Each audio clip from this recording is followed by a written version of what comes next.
individual skill to really shine. And AOE, they're shutting that down early, and I don't think they're going Ooh. to stop. Yeah, not to mention, okay, so you see a couple of jungle and a lot of flex spans coming in from the side of Maryville, notably Xin Zhao not being taken off on red side, but not wanting to pick it on blue side very early. It's become one of the top priority champions. Also notably, no Lulu, no Karma ban, both available. Instead, the Ziggs that our desk actually had Mm-hmm. mentioned very fabulously. Good job to you guys doing your scouting, because both these teams are able to play that Ziggs into the bottom lane. These enchanters are still available if they want it. Not to mention, you have this slur of Viego and Gwen and all these other champions like Diana who have become meta. Even Set has slipped through this draft, which is very rare to see unless these teams are willing to take it now. So now, well, what power picks are remaining? This is something I Oh, didn't expect at B1. yeah, this is definitely not something that I even thought that Maryville was going to have prepared for today. We haven't seen a whole lot of it from them. I don't actually think that we've seen it at all. And the fact that we get a Viego first pick here in the best of 5 is really throwing the gauntlet down, because if Maryville can show that they've got something new, something different from the entire rest of what they've shown in Risen Champions League and Challengers Uprising, you could really shake up AOE Random's game plan, which has already been shaken up by a change in the jungle meta, which is indicated by the Diana. Yeah, and we talk about one of the biggest things we want to like focus on in the course of this series. You and I talked about it, of course. Odd Orange and Jossie tend to be this measuring stick by which we can see how these teams are doing early into mid and even into later stages of the game, being kind of playmakers, battle masters, that kind of thing. And this champion is most indicative of how Jossie likes to do it, jumping in, pressing that alt button, setting that up. We saw last week Maryville, or yesterday, my apologies, Maryville run the Diana Yasuo in a similar fashion. But that's what these junglers are here for, setting that tempo and creating these plays around the map for their team. And that's why you see like Diana, somebody who can aggress and set also to pull some priority likely out of the mid lane, so you can go into the jungle, find these skirmishes, and challenge very quickly in the game. And with those two champions alone, it makes it very dangerous for any backline, which is why we see the instant pickup of the Kindred here. I really like the adaptation, and it shows me at least that Maryville, while they may have come into this with the game plan of Viego, very, very quickly willing to adapt to what AoE's game plan is going to be. In this case, the ability to access that backline, disrupt your carries, now mitigated suddenly by that Lamb's Respite.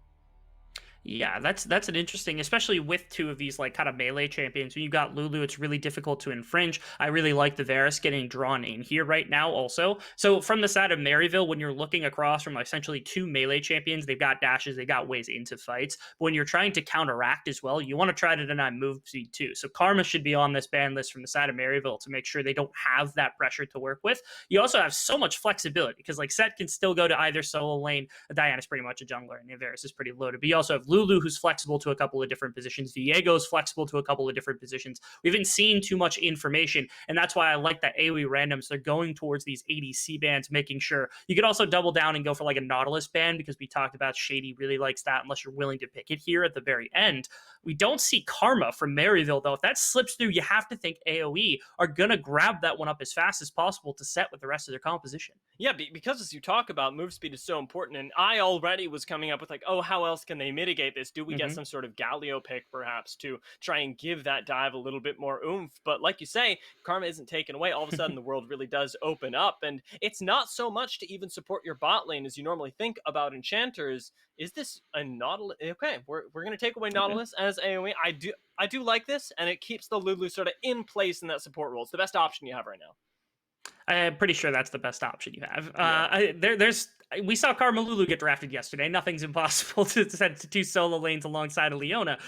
So these champions can go just about anywhere you want to. Now Maryville again. I think Karma's honestly what I would have banned here, but they're going for the double top lane pinch, wanting to make sure Chim's not going to be comfortable. Now the question is, okay, with double top lane, do you put setup in that top lane? What do you have that's flexible to come into the mid lane now / support? You got to think Karma's going to be right here. So then it's, okay, what does Maryville have in their back pocket that they're confident in that can go into the mid lane, into what is the Karma or even a support role? Can Lulu fall into that position, or does Lulu go into a different position? Something I'm also noticing is like if you want to throw a lot of like cluster into team fights, something that's picked a lot in Eastern regions is Gragas support, and that's something Shady has played a ton of over the last year and a half, something like that. And I think that could fit in here too, because again, being able to completely disrupt a backline that now consists of Varus and Karma and deny a lot of the pressure that comes in after a set or a Diana engage is Mhm. humongous. Yeah, even split up that sort of engage is Hmm. something that alone would really change AoE's life. But the Seraphine, also known for her life changing abilities, will have the ability to throw out the Encore to sort of play the equal amount of disruption while keeping everybody tight knit for Maryville to be able to sort of machine gun through them. I'm waiting to see.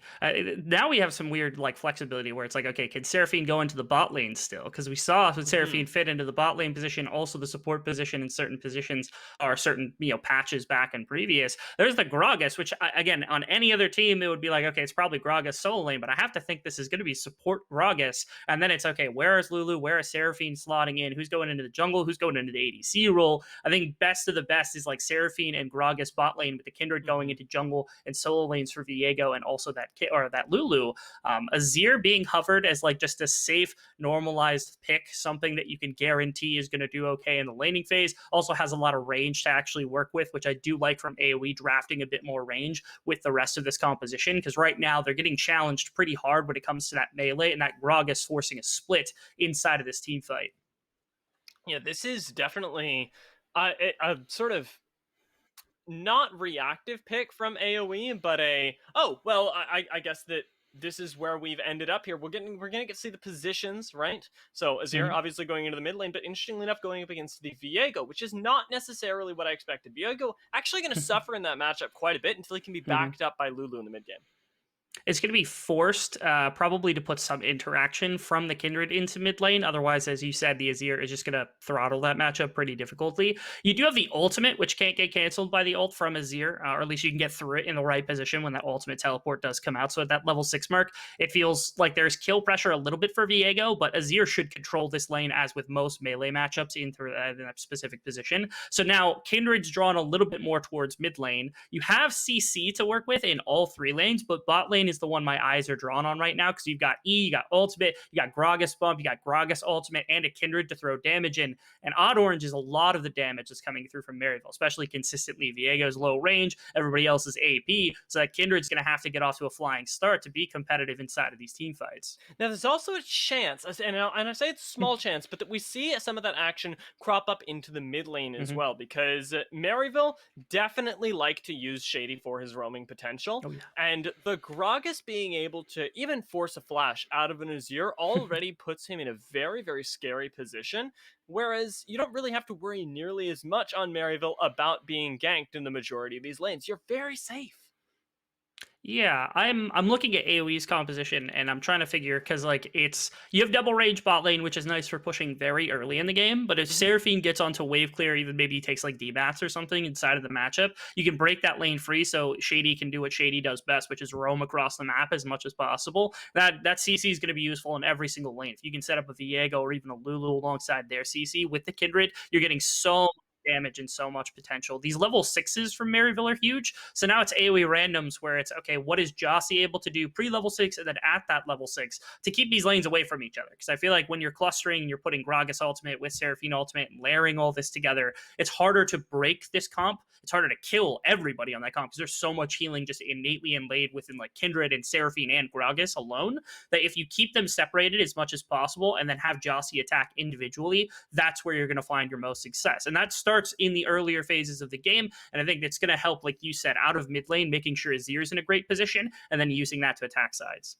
Absolutely. And the other thing that, of course, you can get out of having your lanes do nicely, especially with the double range in bot lane and even the Azir in mid lane who's Mhm. quite safe and can clear from range, is the ability to take early dragons that can sometimes snowball you to victory. Depending on what soul you roll, you can force a lot of fights where you are very much in an advantageous position, or Mhm. rather, where the other team has a lot to lose. So we got to keep our eyes on AoE randoms, whether they themselves recognize that the pressure around the bot lane could be the thing that lets them take the tempo by force in this game. That it will. The earlier phase already looks good, right? Mhm. Because you got the double rage, you got a Azir in mid lane that has the range advantage. Even Diana excruciatingly powerful, capable of probably outright killing Kindred in the one-on-one in certain situations. So their bottom side pretty much entirely is there. And that's where you start to throw in this X factor of now you've got Set thrown into this, which feels like Set feels almost like a bouncer in this game, where if anybody gets a little bit too close, you can just throw them out of the fight. But outside of that, there's so much range on the other team, and Viego's going to outduel eventually. And then on the other side, you have Lulu, which is not a chippy champion. When I think about what Chippy is going to play, I remember him on Aatrox 90% of the time as like this massive fighter who liked to flank. Lulu is this X factor where you throw a TP into a fight, you go to something crazy, and all of a sudden this fight goes nuts. And you should have some pressure against the Set early on because of that range, because of that glitter lance, all of those things. So my question is, how well can they incorporate chippies in the rest? Because again, the more of these pieces on Maryville you got together, the harder it is to crack on the side of AOE randoms. That incorporation, though, is something that already puts to the test the sort of supposed storyline that we'd written out for Maryville, because you're relying a lot on Chippy's ability to not just play the lane out on Lulu, but to play with the rest of his team later that the game goes, to be in the pocket of people like Spyrax and Odd Orange. I love this. It'd be really spooky. I'm seeing it. The Shady going around the back there actually puts Josie in a tough spot, and he's spotted as well. This might be first blood. Shady rounds the corner. Josie knows that he's in trouble. He's gonna have to burn that flash to get away, but the belly bump comes in a little early. Flash does go down, so a good play early on from Maryville gets them a summoner spell advantage.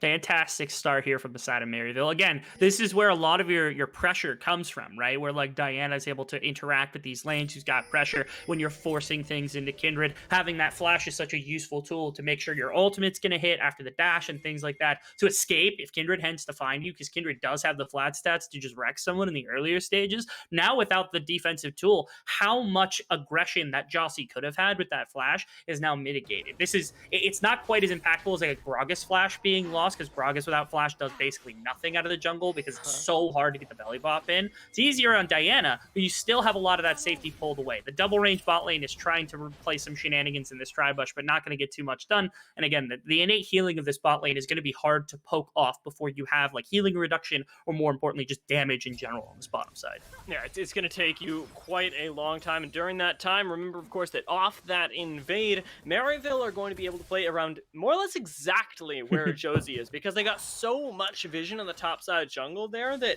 any of the early aggression that you already talked about being mitigated by the loss of flash is almost doubled, and Josie really isn't going to be able to do anything because Odd Orange knows exactly where he is.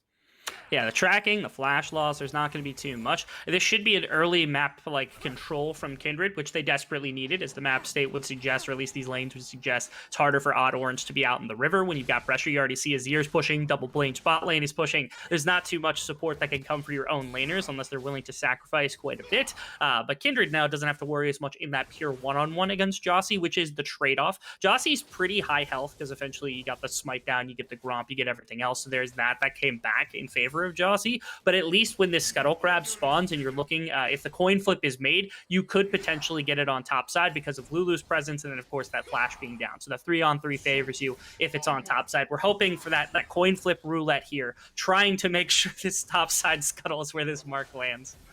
Yeah, especially if you're Odd Orange, you're just crossing your fingers and praying. We'll find out soon enough. Already though, the rest of the lane's going quite well, so especially if it is bot side, Josie has plenty of pressure, and unfortunately for Odd Orange, exactly how it rolls. Oh, it's upsetting. And Jossie has to be really happy about that one, because again, you can't contest the Scuttle Crab if he ends up there. Spirax actually finds a little bit of a roamer to put some more vision down, helping support this jungle once again. But yeah, if you're Odd Orange, you're really upset about that one, because this is the only position you could have gone into. You honestly might not have even had a chance without flash up or something like that. So being able to take this Scuttle Crab is going to be big. Could cut this Scuttle Crab out of the route to go for top lane, though. I know Chippy's has a good amount of CC, has a lot of poke to put down into this melee champion, but still, I'm not sure this is the most guaranteed. And notice also Jossie hadn't taken Krugs. His reset now coming back to this Krug camp on the reset and then back out on the map to cover for what could be a top side gank here, because bottom Scuttle wasn't contested. They know Kindred's probably path to top. Now Odd Orange is here. Jossie could access this fight if Chim doesn't get just run down immediately. Yeah, it does still have the Haymaker as well, and after burning the Flash, getting enough distance there, Maryville, they're going to settle because there's no real reason to push this, especially when you didn't have vision on Josie. And right now, you are thanking yourself for that decision because they spot him roaming up to the top lane, looking to get a little bit more safety for Chim, whose wave is not in the best position otherwise. No, I actually, for a moment there, I was really worried. When I saw Leo's wave, everything kind of came back. Okay, there's an attempted disrupt, and first back's going to come through from Odd Orange. I was worried that Leo's wave was going to get shoved out, and that all of a sudden, Chim has this stacked wave top, Leo has the stacked wave bot, and then Jossie just walks in and bullies Odd Orange out of this pod side, even without flash, because he's got double solo lane support. But somehow Spearaxe was able to pull support from mid lane and get this push out at least far enough to where he could respond first to that play, so that Chippies didn't necessarily have to be there immediately, or at least it would force Leo to be very late to that, and it allowed for Odd Orange to take that crab without much pressure. Because Jossie definitely, he was posturing like he was going to get that ward and then walk down into the middle. But again, because Spearaxe was there, good on him to control his wave, make sure to be there to support his jungler if necessary. And it's really crazy, actually, and speaks to the prowess of Spearaxe that he's able to, in a matchup where he's otherwise highly disadvantaged against the Azir, doesn't have a whole lot of kill pressure on him, or even wave clear, that he's able to control his wave when it does matter, when he does need to provide that extra little bit of backup, and we saw it turn into an aggressive ward, and right there, a little bit of safety for the Kindred, who's now very close to that level 6, and as we crest the 5-minute mark, maybe 6 soon enough, my eyes are drawn towards this dragon, because I haven't seen AOE randoms actually find a position that's best for them yet. Yeah, actually, so our observer is an absolute mad lad and one of the biggest genius big brains I've ever heard of. Otto, you can actually see the mark that actually got claimed, and you might be asking yourself, where did that come from? He stalled long enough to go get that topside scrap. It did mean that Jossie would have had that counterplay if push came through, but the communications there from this young Maryville squad, who is relatively new. Yeah, you got pressure on bot side, though. Yeah, Josie in a little bit of trouble. Does have the backup of his Enchanter, which is actually really impactful on the Diana, though. And with enough movement speed, which solves all things, he's going to be able to get away, maintaining vision supremacy for the randoms around this bot side river. This is to be expected. Again, when you've got double range, you should be able to move out anytime you want. This Dragon Kit should be under your control pretty exclusively, unless there's fighting to be had anywhere else on the rest of the map. So right here you see a little bit of interaction, a little bit of roaming from Shady that we had pointed to having that potential, but unfortunately not able to. It's going to be a couple of lost minions, but nothing bad, because it's just going to be the dragon going into the pocket of AoE randoms. Nothing has caught fire yet. I'm waiting for that to occur. I believe this should be marked. Yeah, it's marked as well. So that's 2 stacks now for Odd Orange, which is phenomenal news for this Kindred. It's not a perfect trade, but again, if you get to that range advantage, now trading the red buff also, because they know there's no competition. They would have gone to top side to go for that Scuttle Crab. So everyone feels comfortable everywhere on the map right now, and this is a rarity, Mr. Dia, because how many games inside of Amateur do you know where at 7 minutes there are no kills? I may have spoken. Nope. Okay, Poke is not going to go for it, but yeah, this is a pretty lax game in terms of like just so much kill pressure to come between two teams. And I think it speaks to the tension in this game as well, because both Maryville and AoE randoms have a lot to prove this game alone. We set it up before, but definitely as AoE, you don't want to start giving over momentum to a squad that's already very individually talented, and Maryville can't afford to disrespect that AoE are very willing to work as a team, despite the fact that we haven't seen any of these team fights yet. We're going to get the chance to in just a little while, as slowly but surely as the game goes on, these teams will be forced to hold knives to each other's throats.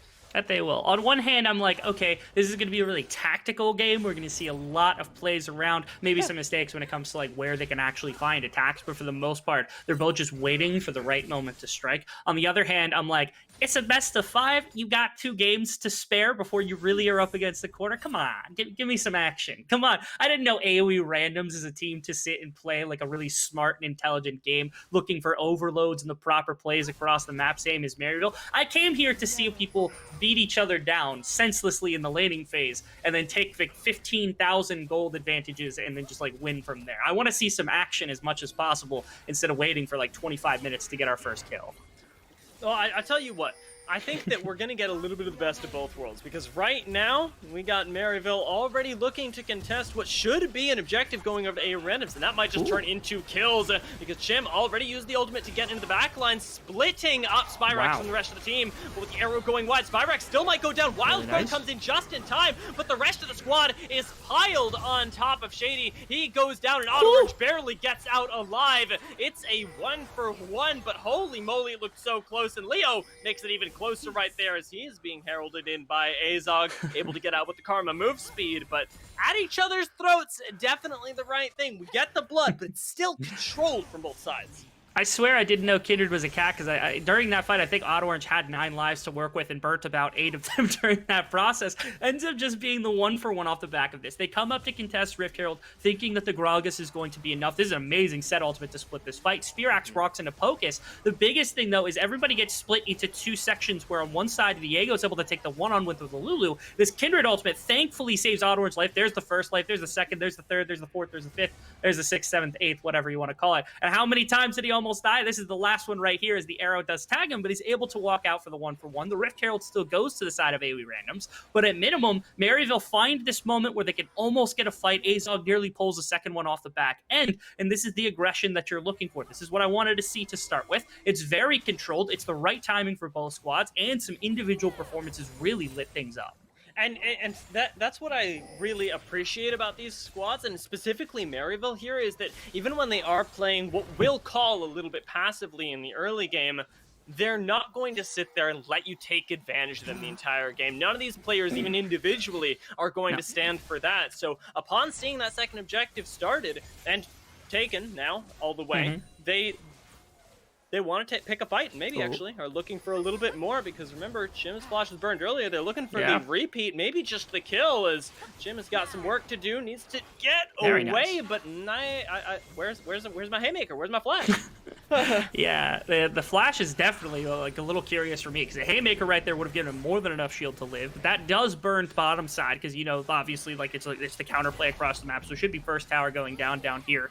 As it's more gold for the Kindred, that's really nice in exchange for gold shared between the Varus and the likes of the Diana, which is a fair amount of this early game. So right now, AOE randoms, I want to see them turn this up. I want to see them turn the heat up on the oven just a little bit higher, since now your lethality Varus, who's come into this game alongside this Diana, can really make some fits for this composition that is difficult to kill later with a bunch of burst damage. And now, so especially since like Orange has consistent DPS, Spearaxe is doing amazingly into this Azir matchup somehow as this Diego, and Lulu's doing perfectly fine. You have ways to attack if you're Maryville later on in the game. So use your advantages where you've got them on the side of AoEs in this bottom side with this Diana and Varus. Yeah, and Shorthop was somebody that even the analyst desk praised before the game, so certainly a reliable person in that mid game to keep you on the lethality Varus constantly right on the edge of winning team fights. We even saw before that Orange literally playing with the thinnest line of life. And if you can make that a constant pressure on the side of Maryville, then AoE randoms will start to take away some of these fights when the small execution errors do start to occur. But for right now, we haven't seen too many of them yet, even from the side of AoE, who use their inherent pressure on the bot side to at least convert into a drive.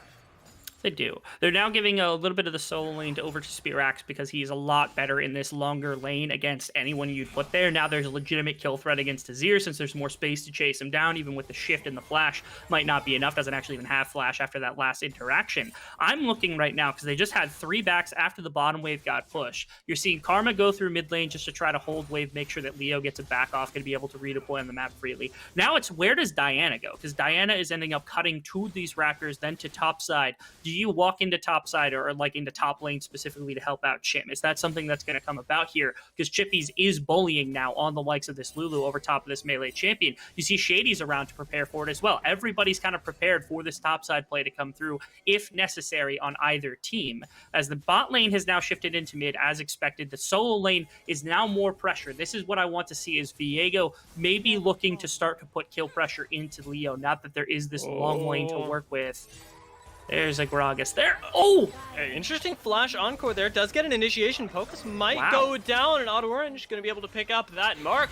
Really calculated play right there, and even going to burn the cleanse off of Shorthop on the back end is Spyraxe. That looked like a play that AoE randoms were setting up for, but Maryville, they were 2 steps ahead.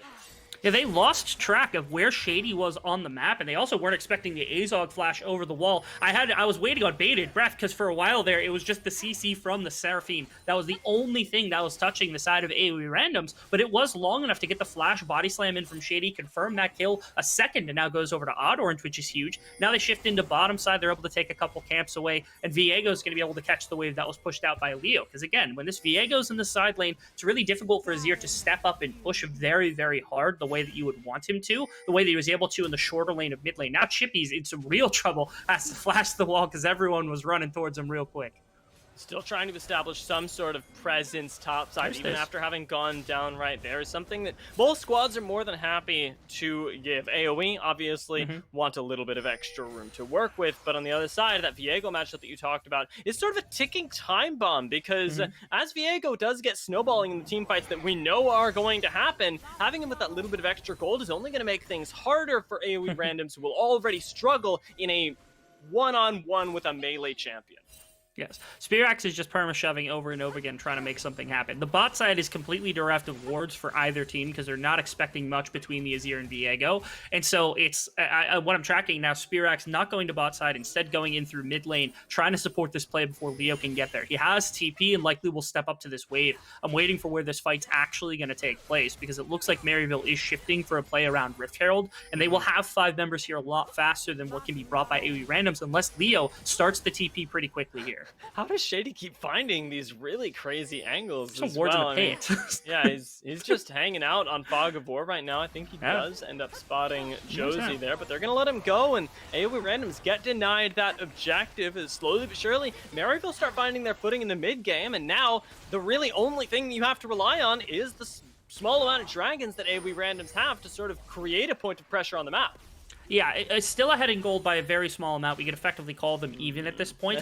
The question is, you know, what do you do with like this even gold now? How do these team fights interact? It seems like Maryville, again, they know their game plan is put your pieces together because they're constantly getting all 5 members into the same area. The last time we saw this fight from AoE randoms, they were able to split it with set ultimate. I don't think that's guaranteed, but Leo and Jossie are both ways that you could accomplish the exact same thing with their ultimates. So that's something important to track as well, is what are these ultimates doing inside of team fights from AoE randoms, because good ones will be a very, very big difference compared to bad ones that are going to throw everything into disarray, and Maryville will just be able to sustain through it for the most part. As now, you know, 3rd dragon, 4th dragon is where the threat starts to get put on, right? Spearaxe is going to be able to push this bottom side, throw it in tower. They're going to have bot side push mid side or mid lane. They have the Seraphine for really safe clear. You see 3 members heading there now to try to push that out so that they can look for their first dragon of the game, or at least the contest against AoE randoms. And you see it's a little bit slow. Only just now Chim is heading out. The dragon is not spawned quite yet, though, so everybody should be present and accounted for this fight around what could be dragon, if there's even one. Because again, AoE randoms have been very selective about what engagement they're going to take. Absolutely, and right now, I think that they might just choose not to go for this, because the fact is that they have very little vision, no vision, in fact, in that river. Spyrex getting caught out, though, could change things.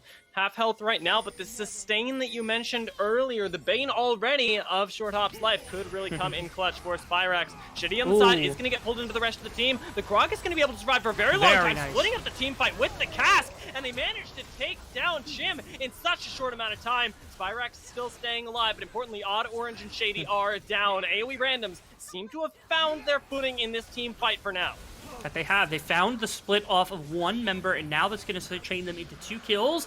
I thought it was stolen for a second, but it was not stolen. It was confirmed by the side of AoE randoms, who were able to get themselves into another position. Again, they're only taking comfortable plays right here. They're able to find this massive flank with Chim to get Shady, who has a good ultimate, especially with the Encore following behind it. The problem is Kindred ends up going down in the midst of this because of the multiple CC moves that are used to confirm all of this. Spearaxe, he kept throwing autos out, but this Azir wall split this fight completely down the middle. Another great usage by Leo can really determine how these fights are going to play out. And you saw it firsthand. Once those 2 members are down, once your consistent damage is out, once this team gets broken into pieces, it's so much harder for them to find these same team fights that you'd want on the side of Maryville. So this is the goal right here for AoE randoms. Now they get to turn up the heat. They can go to minus tempo right here because they got 3 dragons onto their foot. You know that 4th one's going to be on the way, and that means that they control everything right now. And remember, of course, that because this is a Cloud Soul, it's not so much about the typical snowball that you'll see with things like Infernal and things like the Ocean. This is still a pretty high barrier of execution, because the only thing that Cloud Soul does is give you more opportunities to use the tools that you already have. It doesn't really enhance them in any way outside of when you get the actual soul, giving you that touch more movement speed. Yeah, but you think, who are the members that really need to make these impacts? Two of the biggest ones so far have been Chim's ultimates, Jossie's ultimates, Leo's ultimates. You're getting better cooldown on those, and more movement speed for Set is better for Set. Just 100%. There's no stat more than movement speed that is more important for Chim right now. He could be all movement speed, and I'd be down for it to try to find more of these flanks to split these fights apart. So you're taking those. This is one of those compositions that works excruciatingly well with Cloud Drake, and I don't think you want to get over. It's not the end of the world, like you said. There's still that barrier of execution needing to use your tools properly, but that doesn't mean anything happens, as Spirax may have found himself. Oh, wow. Uses his tools dang properly, if I do say so myself. Oh, yes. That's a big burn there, and Jim is going to be put in a difficult position as well. Again, still has that flash, but doesn't have the health bar to buy him enough time. Not at all. Really nice plays on opposite sides right there. Spirax nearly getting caught with a fantastic ultimate and flash combo to get over Leo's wall. And then on the other side, Maryville shoving up mid-wave. They find their flank onto Chim, and they're able to get him removed from the fight. So nice little pick-off in return. His gold is staying about even. These two teams are right there, neck and neck in terms of what value they have. But again, it is AOE randoms who control so much of this game with their ability to force fights around these neutral objectives that they've been able to do so far this game. Spirax is inching closer to what I believe should be Wit's End for some of that like side lane pressure, which is going to put a lot more onto Leo to really not just like get bodied in a side lane before being able to access fights, because team fighting seems to be where AOE randoms is putting a lot of their focus. They're playing it out a lot better than I think Maryville was anticipating.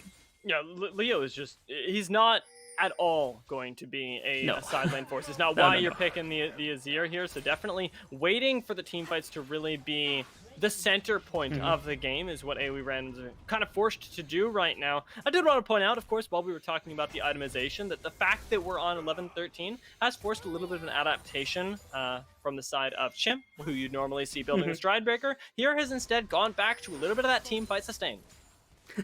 Yeah, Stride Breaker is gone. Where did that bring you back to me? It's Core Drinker. Welcome back, Core Drinker. We all appreciate your existence, or not, if you remember being able to heal your entire health bar from just that one thing. But it doesn't give you a dash, it doesn't give you a slow, it doesn't set up Set to be able to do all these crazy things that Set can do. Man, I know Spirax badly wants to take this fight, but he has no clue where anyone else on this map is from AOE randoms. So instead, this is going to be short hop walking away right there. And he's relatively safe in this mid lane as well, able to clear waves from about 4 screens away. I am increasingly worried, though, about their team fight odds if somebody doesn't end up picking up the Grievous wounds soon, because this sustain is really becoming a problem, as Azog has got not only plenty of damage, but a little bit of extra Oblivion Orb to back him up. Not to mention, again, Spirax will push faster than what Set can. Your 4-person is very, very strong because you're not really missing a beat without Viego, because your consistent DPS is still Kindred. You still have all this healing and CC in your team and the rest of your composition. They do find Shady yet again. This is a double catch, actually. Azog just gets scooped up by Leo and taken down. No ultimate to continue the follow-up, though, does mean that it's going to be the one pick for nothing, and Leo Spirax gotta get the heck out of the jungle. Spirax he's like so bloodthirsty, man. Oh, I love the chasing, and the threat is really there. You know nobody wants to catch him in the one-on-one because this Viego is excruciatingly strong, especially once the Wit's End is done for these AP champions. They look for a little bit more because Set hasn't arrived. They might be going for a fight. Oh! Yeah, Josie just goes in with a huge ultimate here. Can't finish off the kill, and lands respite. Gets everybody back to safety. While into the backline goes Spirax, taking down 1, almost making it 2 with another ultimate and a reset. Orange gets to rejoin the front lines here, and Maryville, they bait it out. They take this fight, and they manage to complete the ace onto AOE randoms. Oh my goodness, finally Maryville finds the fight that they've been looking for the entire time. They are the ones that get broken into pieces. Instead, it looks like AOE randoms are the ones caught stormtroopering, and now Baron's going to be in their back pocket as well as that team fight win. First significant gold lead we've seen in the game for this team, as this is what you're going to get a look at. Over the wall goes Odd Orange. Spirax finds a little bit of damage. This Moonfall was gorgeous. And I was terrified I was going to bring people down, but Odd Orange's ultimate right at the end, and then Viego just going nuts with reset after reset, can't get shut out by Chim, is able to pull a couple more, and all of these pieces just going out one by one by one. Nobody's able to put it together because the flank just wasn't there, wasn't as effective as normal here from the side of AOE Randoms. And this is the standard 5-on-5 that's being looked at as being the reason we liked this MU composition. They finally get it in their back pocket, and now they're going to use this advantage, get this Baron, and they've wrestled away control of the map. They've got their first dragon in their back pocket. All of a sudden, AOE Random's momentum is completely stopped. And this is a terrifying place to be as well, because you've just injected so much gold into the side of Maryville. Most of all into Spyrax, who is insane on the Viego in that last fight, utilizing not just his own kit, but everyone else's to perfection here. I mean, the gaps that used to be for AoE randoms are now very much on the side of Maryville. Oh, absolutely. And Spirax is now unrespondable to in a side lane. You look at that like 2-3 gold, that 3,000 gold lead that Spirax has over either of the other solo laners. And now Kindred also on the Kraken Slayer with that Collector and an additional BF sword is just disgusting damage when you have so much sustain behind you and the Lamb's Respite to make sure you're not going to go down anytime soon. Now they get to push, they get to do as they please because there's no one to try to beat them down. The only hope is, again, AoE randoms still have this way to win fights where you find these flank angles, you find good ultimates from Chim or from Jossie or from Leo, but if you don't put those tools together like you just saw, you see how easy it is for Maryville's composition to just, you know, out-sustain you in a fight with all of the the cooldown. So not ultimate reliance the way that AoE randoms are. Right, and right now, so much of what I'm seeing is exactly the agency that we had the analyst desk speak about earlier, emerging from Maryville with this kind of squad, right? With the fact that you do have Chippies, you've got Odd Orange, Spyrax, you have so much individual talent. That's the strength here, is that even when you might not be setting yourself up for the best team fights earlier on, you're still going to be able to find these sort of miraculous fights where finally somebody gets to pop off. Yeah. It's a play that's like it's hard to predict coming from the side of AoE randoms as to whether they can find this miraculous fight. On the other hand, also, if you just take a sample of the number of fights we've had in this game that AoE randoms have been able to set that up versus the ones they haven't, that's a fraction you don't want to see if you're on Maryville side, because they found one really good fight, and it's AoE randoms who have found a number of really good fights. So there is that going in their favor. But now you also have the 4K gold lead that's come back to Maryville. It was 2,000 in your favor on the side of AoE randoms for a little while, but now you're playing a gold deficit against a team who has a really good team play. There are 5 members here on both sides. Oh my lord, that initiation barely going wide with the beat drop, but still going to end up netting the top lane tier 2. A little bit of extra local gold this patch as well, so Spyrax going to be plenty happy with that, sharing it with the rest of his team. And the Baron power play, well, it might not have cracked the base just yet, does sort of exacerbate the problems that AoE randoms are facing. You can see the moment of panic right there because Azog just presses the E, not even the Encore, just the E. And it might have been enough with the Encore, but instead of spending that, just throws the double E. And immediately, it's Karma Alt E and immediately Shirelius as well, burning as much move speed cooldown as you can to get everyone out of dodge very quickly. That's the fear you're running into, though, because if Maryville gets this solid engagement, or they're the ones that get to break this fight into pieces, it's horrifying for the side of AoE randoms, because they have no way to put their pieces together when they're broken apart or anything else. It's got to be AoE randoms looking for their engagement more than allowing MU to fish with these like Seraphine ultimates or these casks coming out from Gragas. Absolutely, and with that sort of needing to be on top, you also need to be controlling the vision, and that's one thing that Shady and the rest of the squad have been doing really well from Maryville, to deny the ability for AoE randoms to make this game their own, to find the one thing they're good at and really be able to press it. Instead, constant pressure from Maryville is keeping anybody from feeling safe. We saw right there. We saw short hop, just absolutely not. Yeah, we've seen this almost transform for AoE randoms from like patience in attempting to do things like intelligently and slowly to now almost like, I'm not going to call it cowardice, but it kind of looks like it because they keep retreating at full speed as fast as possible because they don't want to get engaged on. And it's what they need to be doing, don't get me wrong, but it is kind of funny that this is shifted in dynamic because now it's MU who are making the aggressive plays as opposed to before. You still have big plays to come. I do like the Zonias is now done on Jossie, so when you have the ability to go into a fight, same with like the cooldown reduction on the Zonias and everything that's there for Lee, Leo. So they've got tools and they have the ability to still break fights. It's just now they're fishing for something that almost seems unimpossible to attain, because finding a perfect team fight where you can break things to pieces is just, it's so hard to find against a team like this where all 5 members are constantly going to be together now.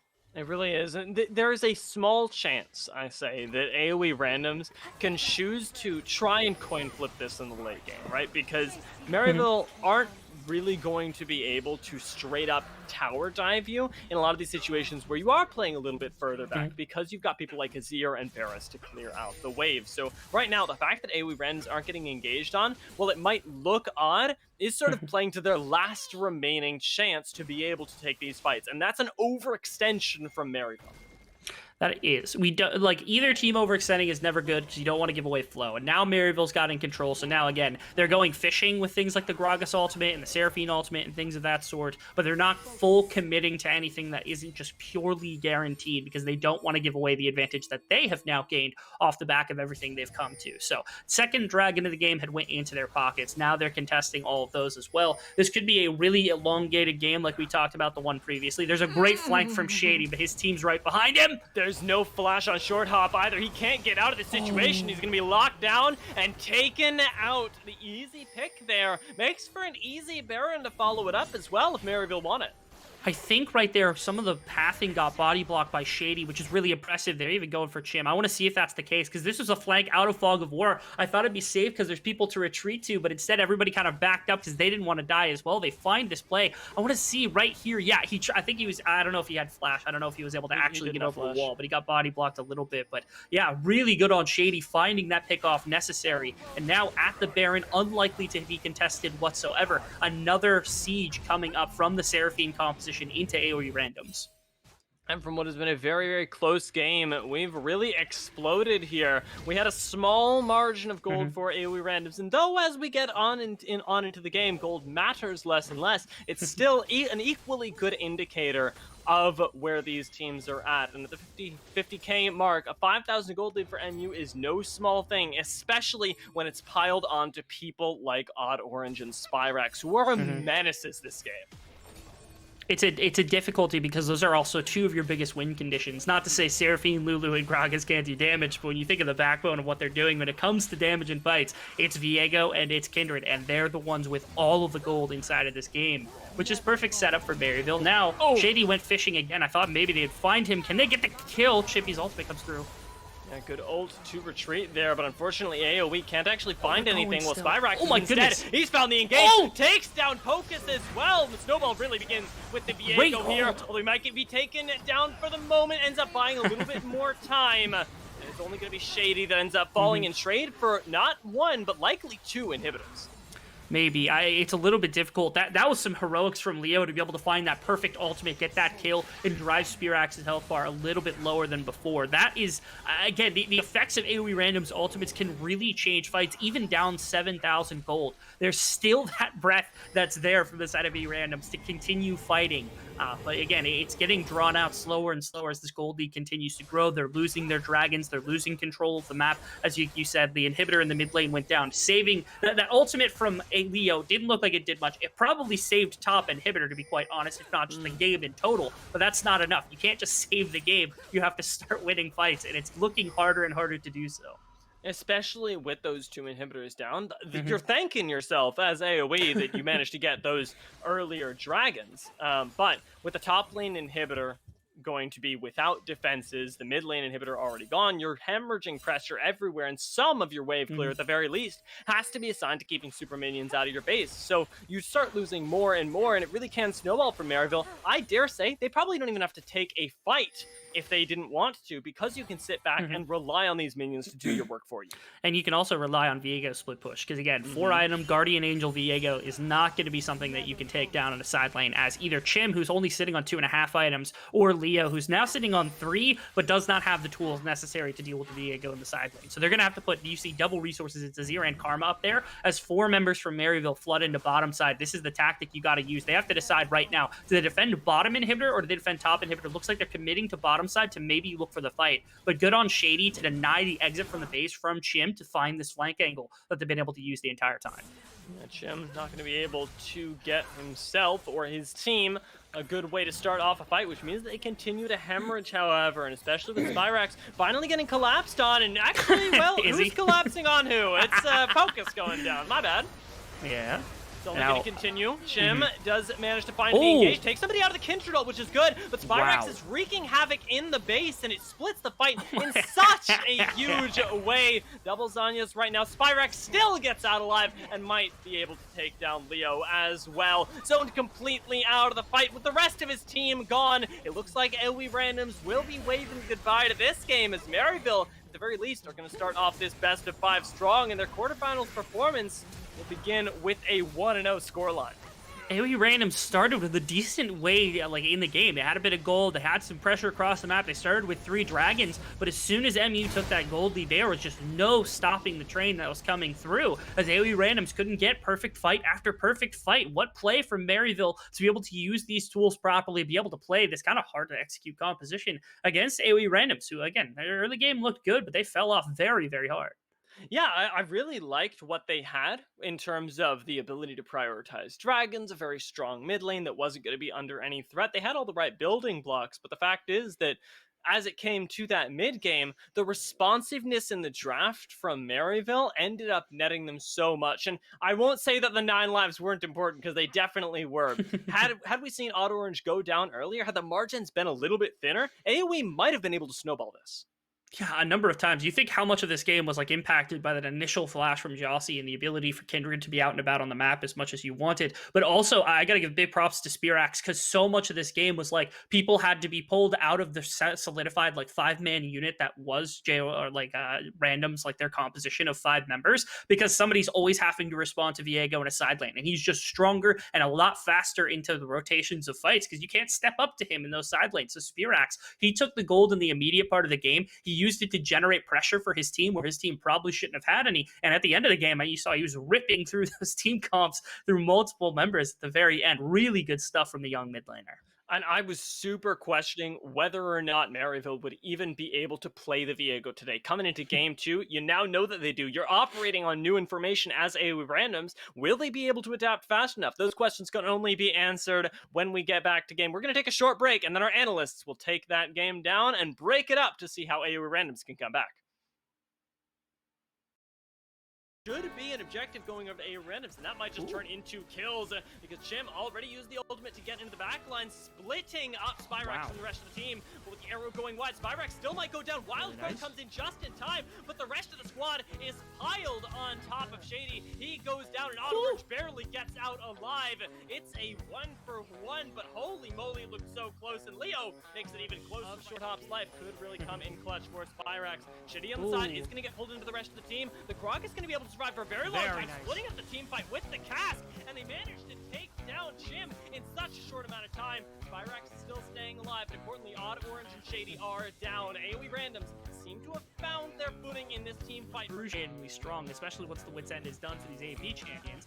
They look for a little bit more because Set hasn't arrived. They might be going for a fight. Oh! Yeah, Josie just goes in with a huge ultimate here. Can't finish off the kill though, and the Lens respite gets everybody back to safety. While into the backline goes Spyrax, taking down 1, almost making it 2 with another ultimate and a reset. Auto Orange gets to rejoin the front lines here, and Maryville, they bait it out. They take this fight, and they manage to complete the ace onto AOE Randoms. Who's collapsing on who? It's Focus going down. My bad. Yeah. Going to continue. Chim does manage to find the engage, takes somebody out of the Kindred ult, which is good, but Spyrax is wreaking havoc in the base, and it splits the fight in such a huge way. Double Zanyas right now. Spyrax still gets out alive and might be able to take down Leo. Right at the game, as Maryville, at the very least, start off this best of 5 strong, and their quarterfinals performance will begin with a 1-0 scoreline. AOE Random started with a decent way in the game. They had a bit of gold, they had some pressure across the map, they started with 3 dragons.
Welcome back to That's Everybody Raps. Your Raps joined here by MLBD and Manny Sanchez.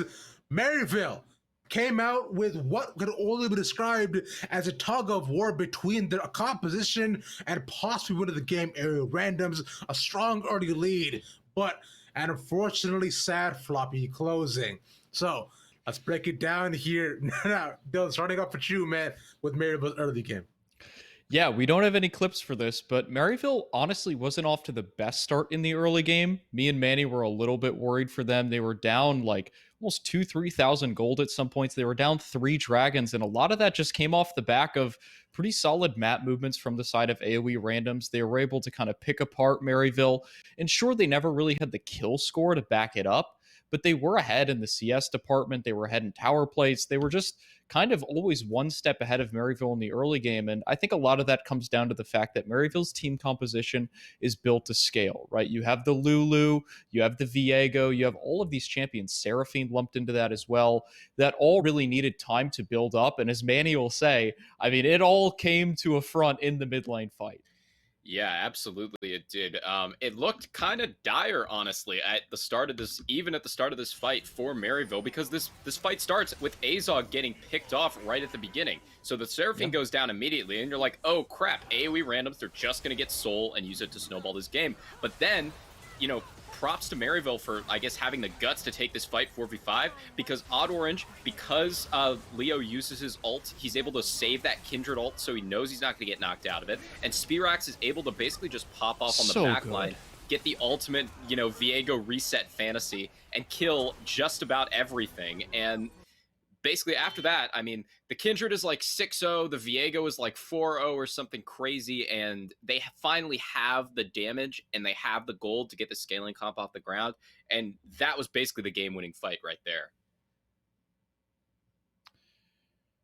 Yeah. And if you are to look at the rest of the game here, Dylan, you know, from that Maryville just completely snowballed it all the way to the end.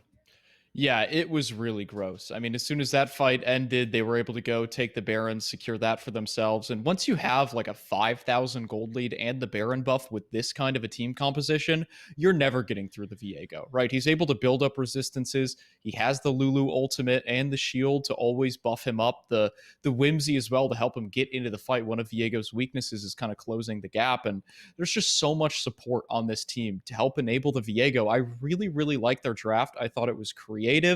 I did have my questions going into the game.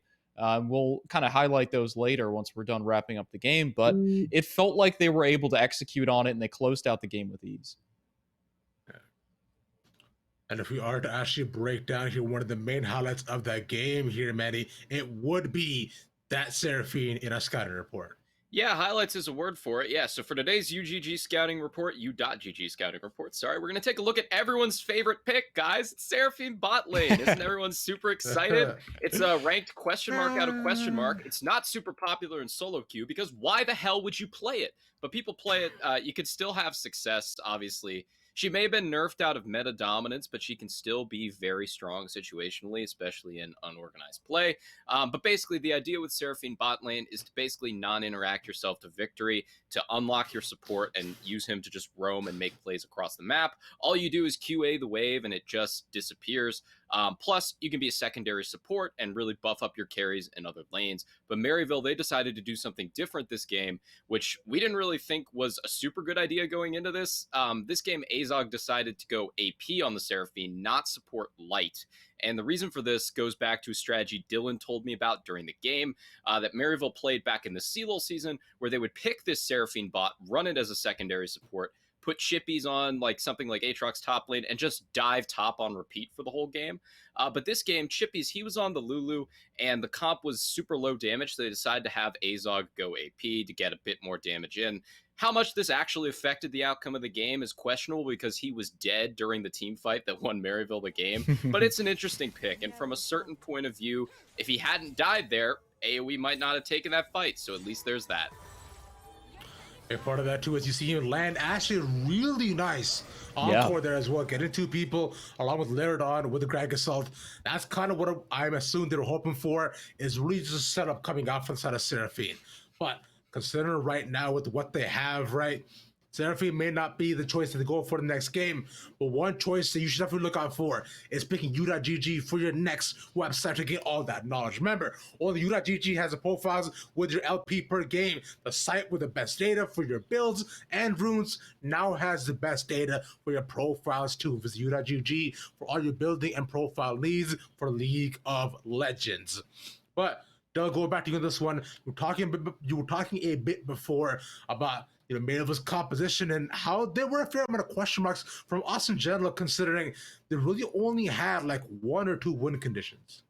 Yeah, I believe we've got their, both teams' compositions. We can pull them up. But I mean, like you were saying, Ravish, it felt like Maryville's composition, it had very narrow win conditions, right? It was basically you're hoping for that Viego fantasy based off of the Kindred's damage because there's not a lot of DPS, right? So how is the fight actually going to play out?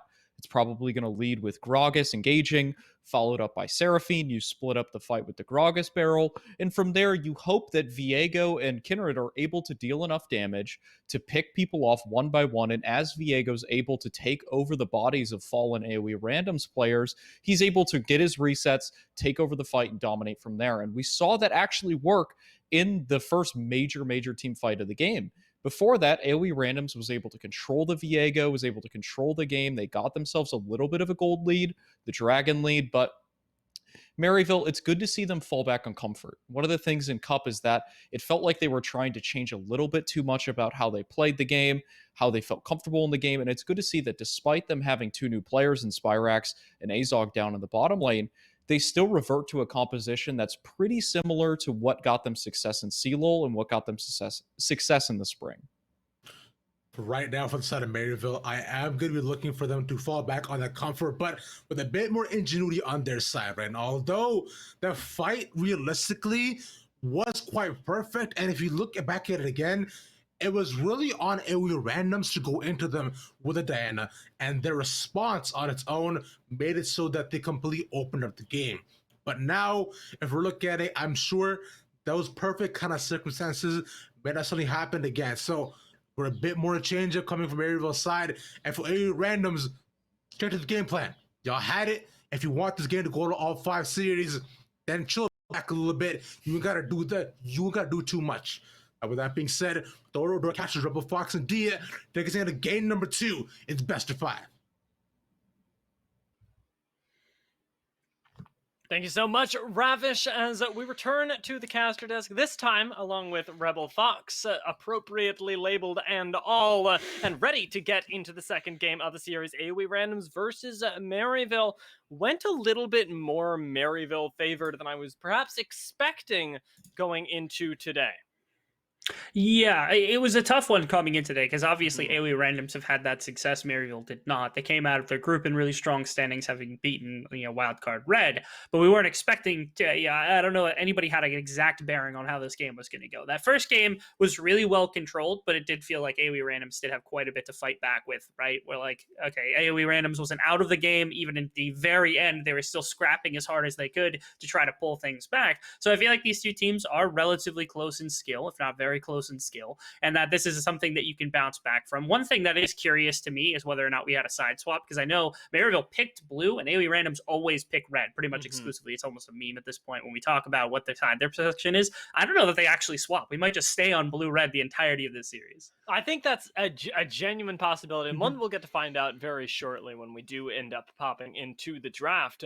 But the thing that sort of affects us about this is that if Maryville University do end up staying on the blue side, they're always going to have the option to take away whatever holes in the draft are of AoE Random. It's the power of the blue side with the first pick. And last time we saw it be the Viego already be devastating, and there's still so much else in the meta that you can look to abuse.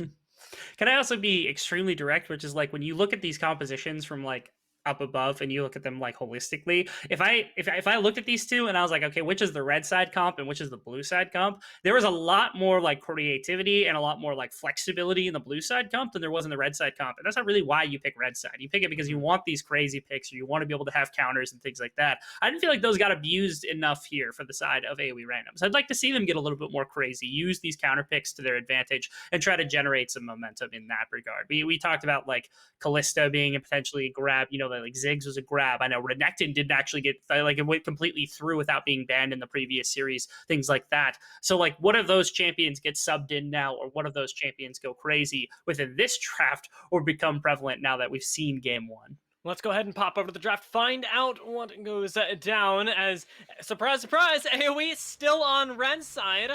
Well, we'll see if they can make more use of the creative flexibility that they are allowed here, and we'll see what sort of adaptations happen coming out of game one as well. Because I definitely think that you're gonna have to change up your bans and maybe include some Spyrax targeted ones. Yeah, almost certainly. I'm curious if they go for the Viego or something. Something is also jumping out at me immediately, which is Xin Zhao is not banned by Maryville at B1, which is or ban 1, I guess, which is not at all what happened in the previous game. We see the respect ban of the Viego, but the Xin Zhao now interests me because now you've also got double Enchanter. So if you ban one Enchanter here as Maryville and they match it, you take Xin Zhao. If you don't, then they get a free Enchanter. They get something like that. So things go crazy if AOE randoms decide out of nowhere to not match that by banning Xin Zhao or one of the Enchanters. So Maryville have a lot of power right now with this third ban.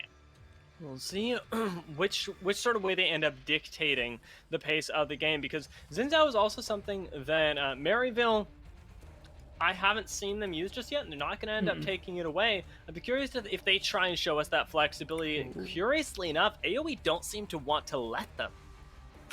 Yeah, you're terrified about the prospect of letting this champion through. It controls so much of the one-on-one matchup in the jungle. Wow. It's really good at team fighting, still scales really well. So Maryville not wanting to, they force out AoE randoms to ban that champion in a way. And now you've got like Ziggs is available. That's something that we didn't see in the previous game. That got banned out. Thresh was banned on the opposite side. We did have that swap over, but the Akali's still taken away. So now solo lane, actually Renekton. This is again, this got slipped through the entire last draft and now coming in as this potential flex pick for Maryville.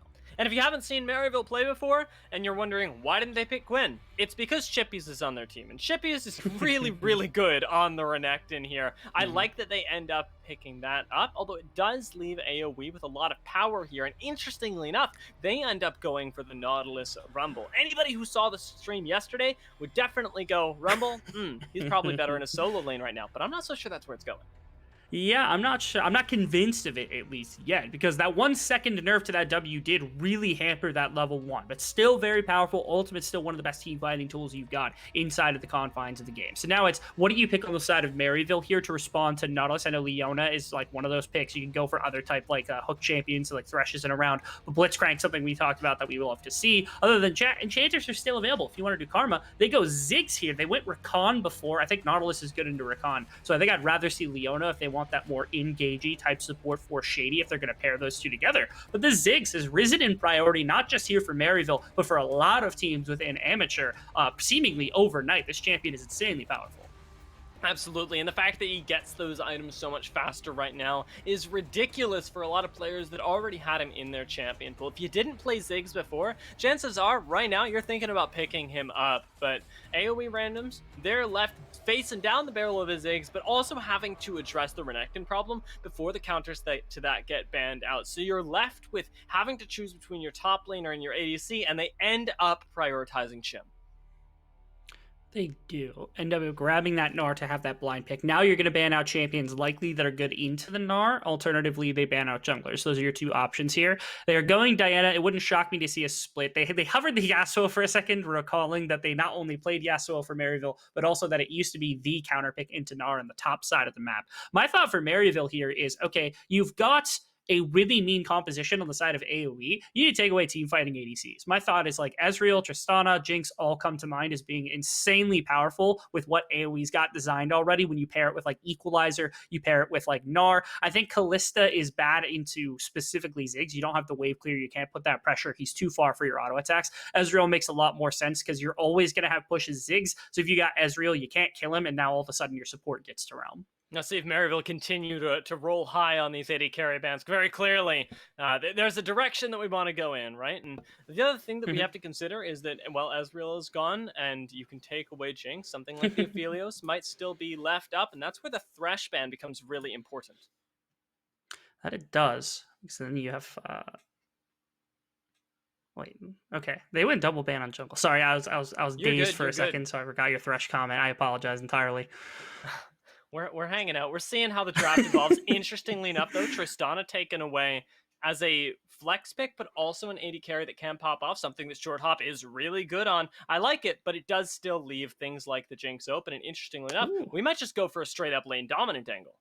This is something that Short Hop has played previously. Not a lot of their ECs are running Caitlyn right now, and it doesn't have AoE damage to pair with like the Gnar ultimate with the equalizer, but it does make a lot of sense. First off, range can actually contest Ziggs slightly, not perfectly. Nobody can really contest Ziggs' range, but it's up there at least when it comes to ADCs among all other things. And it's a lot of single target damage to force down for members who are going too far. So let's say like Renekton goes in without Leona goes in without Renekton. You can actually put a fair amount of pressure into that one target because of the single target focus here from Caitlyn. So now it's what does Maryville go to that they're going to have their ability to kind of flex around. We get to see finally Renekton probably end up in top side. Ooh, Lee Sin actually throws some interest in as the solo laner or the jungler, whatever you want to go for here. That's something that goes crazy. I also note, but because you have to mention that like Nautilus and Rumble and Gnar are on the board, so like Sylas ultimate would go so dummy right now, and we saw Spearaxe play that just the other day, but I don't think it's particularly good into Caitlyn. They apparently think otherwise, maybe, if they don't. Okay, yeah. They apparently think otherwise. And you know what? I respect it because of what you said before the Caitlyn point, right? Because no matter how well you're going to do into Caitlyn, holy moly, am I going to have to hold this point? The Sylas is going to still provide you an immense amount when it does come to the team fights. Things like Gnar, things like Rumble, and even things like Nautilus bring immense amount of disrupt, especially onto what is looking more and more like squishier targets, be it Vayne, be it Lucian, be it whatnot. It doesn't look like AoE are going to draft themselves any real additional tankiness, and that makes their team fights extremely volatile and extremely reliant on Chim's timing around the Gnar. It's pretty short range. In fact, both compositions are actually really short range, barring their marksman, because you've got Ziggs on one side, Caitlyn on the other, and Ziggs, I think, wins that poke war for the most part. So then it's about engage range, and you're talking like Sylas can grab Nautilus ultimate or Equalizer to combat the other Equalizer or the Gnar ultimate if you want to go into a fight. You got Lee Sin kick for an angle, and most importantly, Solar Flare is probably the furthest ranked like distance in terms of CC to work with. Whereas AoE, they're rocking a lot of close range stuff. You need to put Gnar's body into the other team to make things happen. You need to put Equalizer down to make things happen. You have a bunch of damage to work with like the Caitlyn and the Lucian, but you almost have to be set up ahead of time. So they really desperately need to win an early game so that they can set up in the river and make sure that that's where their position is going to end up, where they can set up trap lines and get ready and control where it is that the entrance is from the side of Maryville. Also, it's not Spearaxe on that champion. It's going to be Sylas for Chippies here. Yeah, this is actually a really interesting change up as well. The Renekton into Lucian and Sylas into Gnar pivot actually illuminates why that Sylas is so prioritized instead. It can do some pretty nice things into squishy matchups, especially. And like in a Gnar, usually you want to contest him with somebody that has kill pressure. And this is somebody that can have kill pressure into this. I think it's also for the Lucian matchup, because Lucian is pretty good into melee champions in general, but Renekton can build Bramble first item and not really hamper the damage. So there's that as well to consider. So I'm looking at AoE Randoms as the team that really needs to push the pace, but they desperately need to get involved very quickly with like this Gnar and this Nautilus, because that's where your CC is coming from. If they control river and force Maryville to enter, there's fighting that can go on, really good fighting that can go on from that team. But if they don't have that ability to control the space, like working your way into a pit or something is pretty much just Equalizer, and that gets matched by Solar Flare and their own Equalizer on the side of Maryville. So I'm a little suspect about what AoE Random's plan is here for this early game to get them rolling so they got this map control. Yeah, and I feel like it's going to have to be a pop-off story here, and that's a risky bet when we're talking about AoE Random specifically into Maryville, because Maryville, we have been talking up as being the mechanically oriented team. They've got a lot of players that are really good at finding the small pop-off moments. We saw Spearaxe last game. We've obviously seen somebody like Odd Orange perform really well in the Kindred, and now they've got even more playmaking tools on things like Renekton and Lee Sin, and now you've got an additional Sylas in the top lane with Chippies, who basically was just a Lulu last game helping out his team. It's a whole other X factor that gets thrown in here, and even more of a wrench in the plan of AoE. That is AOE. I have a lot of there's a good amount of question marks behind what their plan is for this game specifically, but they do have a lot of power and they've got a lot of kind of like individual laning prowess that they can rely on here with some of these members, especially Lucian being able to attack with a Rumble is one of the most fearsome pairs in terms of damage for early dueling that you've got, and so that means that Lee Sin can't have this like super remarkable early game. You also have a ton of range with Caitlyn. I mean, you don't see a lot of Caitlyn, but it's really good at aggressing against towers at all stages. So if they get Caitlyn out of bot lane, start bringing down towers all over the map, their gold spikes a lot.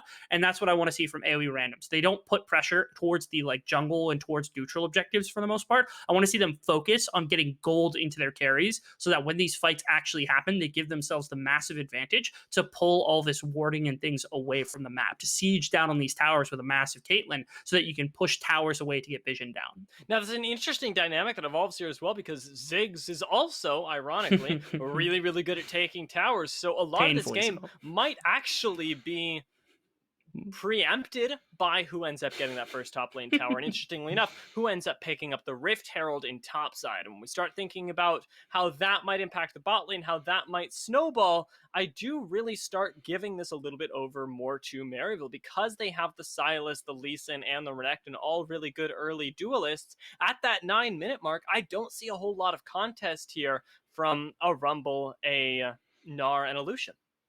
The impact that you can have in this game as a jungler in this particular one, so like between Odd Orange and on the opposite side, of course, you've got like Pokus, who's going to be able to do some work as well, or Jossie, my apologies, that's going to be able to do some work. The impact those two can have by putting like burning a flash from a mid laner, or actually getting a kill or something, or even just stepping into a lane and getting priority for somebody is going to be huge, because when you burn a flash or when you get a kill or you mess up somebody's wave state or something, you can actually move in and take those Rift Heralds, take those like neutral objectives, force onto one side of the map with an outnumber off of somebody's back timing. And that's what's really going to, I think, impact the most of this early game, is that ability to make those rotations due to these junglers. So once again, our importance is onto Odd Orange and of course Jossie to make these moves, because if nothing happens, then you're just talking about what's happening in base wave state. I actually think AoE randoms does better with the Rumble and the Lucian to be able to attack side lanes. So I'd put more onto Odd Orange saying, burn something quickly. If you get another flash off the jungler to start the game, it's going to be really nice. A little bit more pressure, perhaps, on this Lee Sin. Let's see how things play out as we get onto the Rift in just a moment. Right here, we're waiting for seeing what sorts of level 1s we get this time around, because Maryville definitely had a plan last time. While they might not be running the Gragas, I'm hoping they give us something just as cheeky. I agree. Aggression out of both bot laners, roaming out of both bot laners. I'd love to see some action. Because again, in the same way that we say junglers can have a lot of impact, these supports can do the exact same thing with all of their roaming. You see the level 1 once again prepared for Maryville, where they're all ready to swarm this Gnar if he's not prepared. No ward went down. Uh-oh, okay. Yeah, I think he chose the wrong way. Oh, what happened? Yes, just had to get the heck out of Dodge, I think. Shim respecting very much that he didn't put down that word and goes, oh, maybe I should have done that. It's a little too late. I'm going to have to skill E first. And it'll put him a little bit behind the level 1, but it's not the worst thing in the world. Not at all. Burning that ward, I was really surprised more so that Maryville wasn't able to catch him, because like he was in vision of the Tribe Rush, right? Like the E could have come through. I'm not sure if like if Shady had just like missed that one slightly or what had happened there, but it looked like the reaction was a little late before the hop had come through. So Chim able to sneak out just at the last second there. I think, like I said, it could have been a play in the exact right situation. Maryville not pushing anything into it. It's just going to force Chim out a little bit, and nothing's going to come through for it. But either way, it is a Maryville like level 1 that I think could have gone better. And you can see they're trying to make that strike to start to burn one of those resources off as fast as possible. It's really funny, too, because AoE, they're also making moves in the early game, moving the Gnar down to try and get Lucian a little bit of a better matchup. Leo does want to play into the Sylas right now, keep Chippies at bay. He does. This is a good laning state. I think this is proper here. This is what you would want, is to make sure that Leo has the opportunity to play in a Sylas. This is why you drafted them or put them in opposite positions, because this is your preference here. I think this is worse for Gnar because it's less space to work with. Actually, immediately onto this Caitlyn. Should be able to play the space with relative So, respect wow. here, but still a big chunk on short hop is going to make the lane a little bit harder. The only thing that I'm looking at right now is how hard Leo can make this lane for Chippy. As we keep panning back up here, despite the fact the champions aren't landing auto attacks on each other, and that's because it's so ridiculously important who's able to clean up what CS right here. Lucian has to get ahead, I dare say, because I've seen so many Lucian games where people pick him and they go, well, it's a champion where I'm guaranteed to at least go even. And that's just not the power at the highest level. Sacrificing also, so like Lucian should have pushing power in most lanes because it's just the way it works, and being able to trade effectively is it's not super difficult to do. Lucian should have the majority of trading power as well, with like the double shot and all the abilities that do a ton of damage. Yeah, this is a really deep flank from Spyrax, who finds this roam timer very quickly. I'll get to that in a minute. How dead Leo's in is some dire Lucian, though? straits. This is some really rough stuff, and he only realizes it now. Leo, very much not used to playing in the long lane, is going to feel the suffering of his top laner as he goes down for first blood.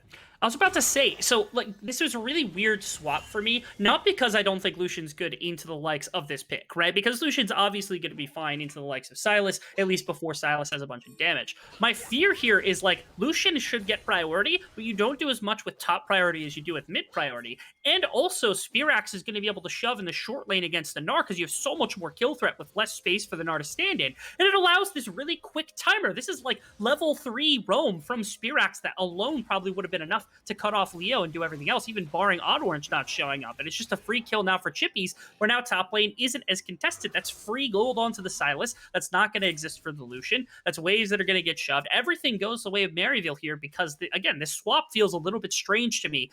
They lose a bunch of pressure on that mid lane. They're even going to spot Gnar rotating back up to the top side as well, so going to be able to correct anything. Although Spyrax is just seeming to want to perma-gank Leo right now, moving right back down to the mid lane, and look at how far back Lucian has to play. Extremely. You have to be very careful about being ganked by Elise and yet again, or even the Renekton. The communication clearly there from Chim, making sure he knows that Spyrax could be in the area, just allows for Chippies to get this wave back into the right place. So I think it is actually almost Maryville that's like forcing this to happen now, making sure that this is going to be where it stands. Chippies would have wanted this matchup against the Gnar a little bit more, but now with the kill, I think you're perfectly fine into a Lucian pick without the goal to actually match. Spyrax is back after having deployed through mid lane. Oh, and there's the wraparound from Chippies. They're just ganking him again, making Leo's life awful right now. He goes down for the second time. God, Leo, that feels so bad. I'm not sure if this is more disrespectful for Leo because they keep putting pressure on him, or towards Chim because they're just letting him free farm. Because it's like at some point he's like, guys, is anyone going to respond to me? He's put all this pressure onto the Lucian, making sure he can't drive out of the lane and going to drive away that Sylas matchup, which is the preference for the side of Maryville. They really want Sylas to be into the Gnar, and now with the kill, it's going to be difficult for Gnar to hand out the baiting phase. Now, also, this Lucian is behind into the Renekton, so all this pressure you could have had from the range matchup in the mid lane against the Renekton has just been erased because of these early plays. This is the impact we wanted to see from Maryville to take control of this earlier stage so they can be the ones aggressing with their bot laner into the towers. But it's a totally different way than I thought it was going to happen, because I was looking at this game going, well, Orange, you got to push the pace, and don't get me wrong, Orange just showed up for the plays, but it's Spyrax and Chippies who are taking it into their own hands, two of the very talented solo laners that even AOE were given a little bit of lip service to when I spoke to them before the game, needing to respect the fact that these two guys are very good in their own lanes. Look at how deadly they are when they get into each other's. Yeah, very good teamwork between the two of them being, again, Spyrax has only come in for a couple of months now within the confines of the team. Chippy's also relatively new after he replaced Niles back in the day, so the fact that they've got synergy this quickly to make plays like that is great when it comes to their communication and what they're talking about. So you have that on your back burner. I do also really like, finally the shenanigans with lane swapping has been done, because I think at this point Leo can't do anything. Spyrax! Oh my lord, he might not be able to, but Josie at the very least covers him, which is nice. From the Rumble, this is the dueling combination that you talked about all the way in the draft that does have a crazy amount of damage, and it might be enough to get a kill on Shady as well. So a little bit more gold gets injected, and we find ourselves even once again. That we do. They find strikes on bottom side. There's a bunch of control down here because you have this Caitlyn and this Nautilus, and then of course you had Jossie who came into bottom side. The Lucian can still push out, things like that. And so everybody gets caught out on bot side. Now Azog trying to find the kill on her red buff, was only 37 health short, but can't quite snag that one away from Jossie, who's going to pull that jungle camp. And again, bot side presence is always going to be there from AOE randoms. They've got more than enough. We're going to see what this play looked like. This was Spirax, I think, just trying to trade one kill in the meantime. And that flash was just like so ridiculously Aww. close as well, but this was the chunk out that ended up netting us a little bit of an equalizer into Gnar autos, where Shady had no choice, unfortunately, but to fall, tying up the gold, putting us back in what looks to be an even game state, but still, I would say, slightly favoring Maryville. You burned a lot of resources, and bot side control almost expected because you got the Caitlyn and you had Lucian, who should be able to move out of mid lane. So that's just a play I think you get caught in rotation as Shady, who was trying to come up and support that play, and then Spirax got just like attacked by Jossie at what seems like nowhere. They weren't ready for it. Chippies is the beneficiary of this early game. They still burn a lot of resources. Wow, that was a fantastic kick on a Pogus. This top side is actually just destructive. Odd Orange, I think, heard what we said and said, no, I'm going to get involved once again, make the plays happen, and they get the red buff back at the very least, and you're not taking this laying down. AOE randoms, they might have bot side control, they might get a few kills, but Maryville continue to push the pressure. They don't play AOE's game. Oh. Wave's going to get cleared by Ziggs from a billion miles away.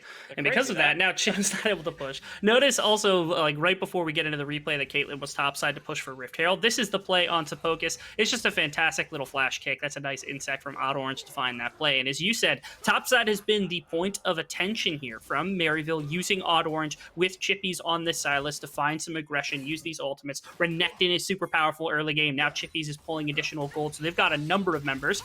Ooh, that is short hop in some dire straits. Oh my lord, they've got so much lockdown, and it's only exacerbated by Shady walking up here. It ends up forcing the flash from the Caitlyn, the one member who you really could lean on at this point, because thinking about the damage sources, we've got Rumble, Lucian, and Caitlyn. Rumble's doing fine, but Caitlyn has yet to get off to the races. Yeah, we have multiple members from Maryville here on top side. Orc snags that one away and hits him with the Lee Sin emote. Disrespect. Oh my lord, the confidence to even go for that right there. He ends up just keeping them in control of the top side too, so by no small measure is actually a really beneficial play. They found this really weird setup where Ziggs was bot lane responding to Gnar as much as possible. Now Silas is swapping back to bot lane. Teleport's not going to be up for half of a minute. Same with Chims, who's not going to be up. But they still have all these members on top side kind of hovering around Rift Herald, which was a little surprising. Now that Ziggs has arrived at top, Caitlyn can't really do much. She was already dropped a number of, like, her health bar, which is completely eviscerated from that Silas all-in, especially without Flash. So the whole point of this from randoms, I think, was to try to be able to contest Rift Herald if it came through. But because that's now shattered to pieces, Caitlyn now comes back to bot side where you're going to be able to push in that tower. Maybe they're going to try to trade, but this tempo is completely held by Maryville. With the Ziggs bomb, with the Rift Herald, they could arguably, I don't even think argue, I think they just go for 2 full towers here and easily walk away with it if there's nothing to respond with on the side of AOE randoms. And only just now is Caitlyn arriving at the bottom side.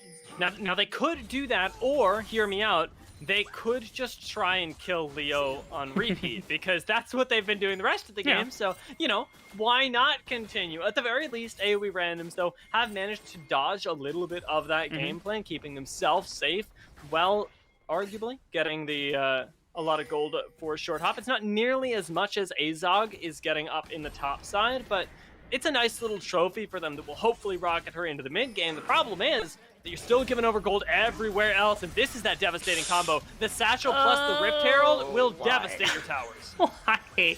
Such an early throw of the Satchel from Azog means it gets absolutely nothing. It's one whole plate, basically, is what the remaining health needs to be, and he threw it in as soon as the Rift Herald got dropped, which is just a mistake, because you know you're not going to be able to get that down fast enough. 3 plates is still a lot of gold, but I think that could have been done a little bit better, and I actually am still much more in favor of leaving Ziggs on top side and just perma-shoving that wave with like the Rift Herald being dropped up there to help support the push, and then moving into mid lane to try to overflow on Leo, because of course Ziggs has the ability to throw a bomb from halfway across the map. I think that would have been preferable, since you knew probably they're on Dragon, Caitlyn's pushing, there's no way for her to access a fight, so there's no way to get there. Ziggs has impact a lot faster, but either way, Maryville still does pull off more on the map than what their opposition did. It's just Caitlyn getting a bunch of gold doesn't sit right with me, because I don't like when Caitlyn gets a bunch of gold, because that's when her headshots start to do 100 or like 1,000 damage per auto, and your team starts to get eviscerated from these traps and things that they set up around neutral objectives.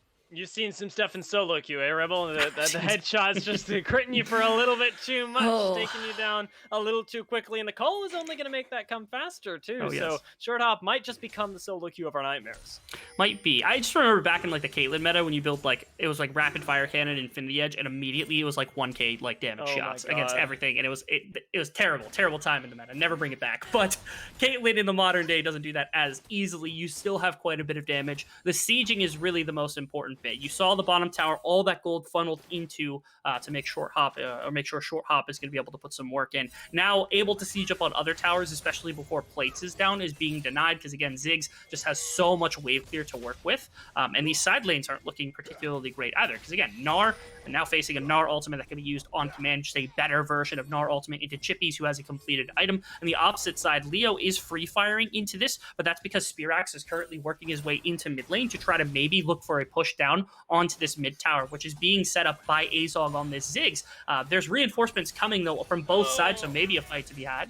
My lord, this bomb is going to do so much damage as well. Short Hop has to be zoned out there, and the Satchel will be able to claim the tower this time. One can only think, but there goes the Equalizer, trying to change this fight as into the backline goes Shady. Gets cleaned up, but Chippies is here as well with the Abscond, going to claim Caitlyn's life, and Short Hop no longer as Odd Orange kicks back Josie into the team, puts him in waiting arms of Spyrax, and Chippies gets to continue on the chase down here. These last two kills shouldn't go over, but Spyrax never takes those odds. Very well played from the side of Maryville to find a big play underneath this mid tower. AOE randoms, they stand their ground just a little bit too much. Not sure what it was that kind of inflected them to stay around for just too long. Once that tower went down, once everything had started, all it was the sacrificial lamb of Shady and Leo not arriving to the fight. You knew this one was pretty much dead from the start with not much to do. Really impressive stuff, because now with mid tower cracked and with top tower cracked, there's much more of the map accessible to the side of Maryville with this Ziggs to siege down on it. A lot of pressure to put into the opposing jungle. So even with the 2-dragon lead,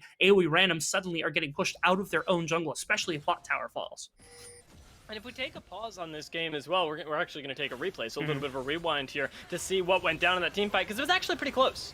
Wow.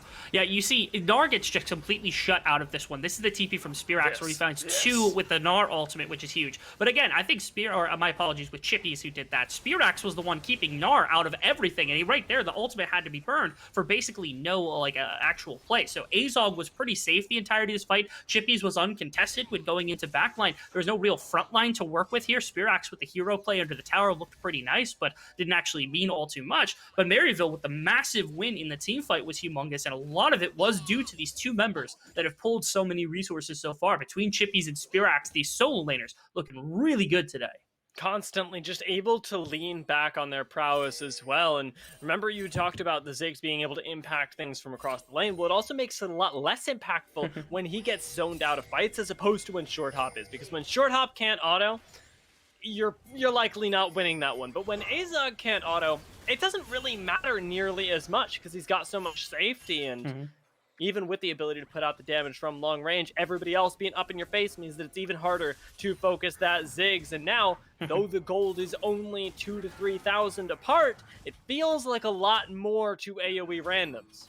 AOE randoms have really set up siege into this Rift Herald pit to try to take this one away. Again, the more gold they get onto their Caitlyn, onto their Rumble, the team fighting looks a lot better. Maryville is set up a little bit more towards bot side, assisting the push of Chippies, and also setting up for what could be Dragon to slow down that stacking mechanic. I'm curious if they're willing to take a trade here just to try to force onto top side where that bottom tower goes down. Again, I think that's a huge point that AOE Random should be defending, or at least if they're going to trade it, they need to get something really good for it. And right now, it looks like Rift Herald, maybe bottom or top tower is going to be that trade. But you're slowing down your stacking mechanics. You're giving this Cloud Break over. You're giving bottom tower over completely to the side of the Sylas, who's already really strong, in exchange for a Rift Herald, which likely doesn't net you much, especially post 13 minutes, where these plates are no longer of value.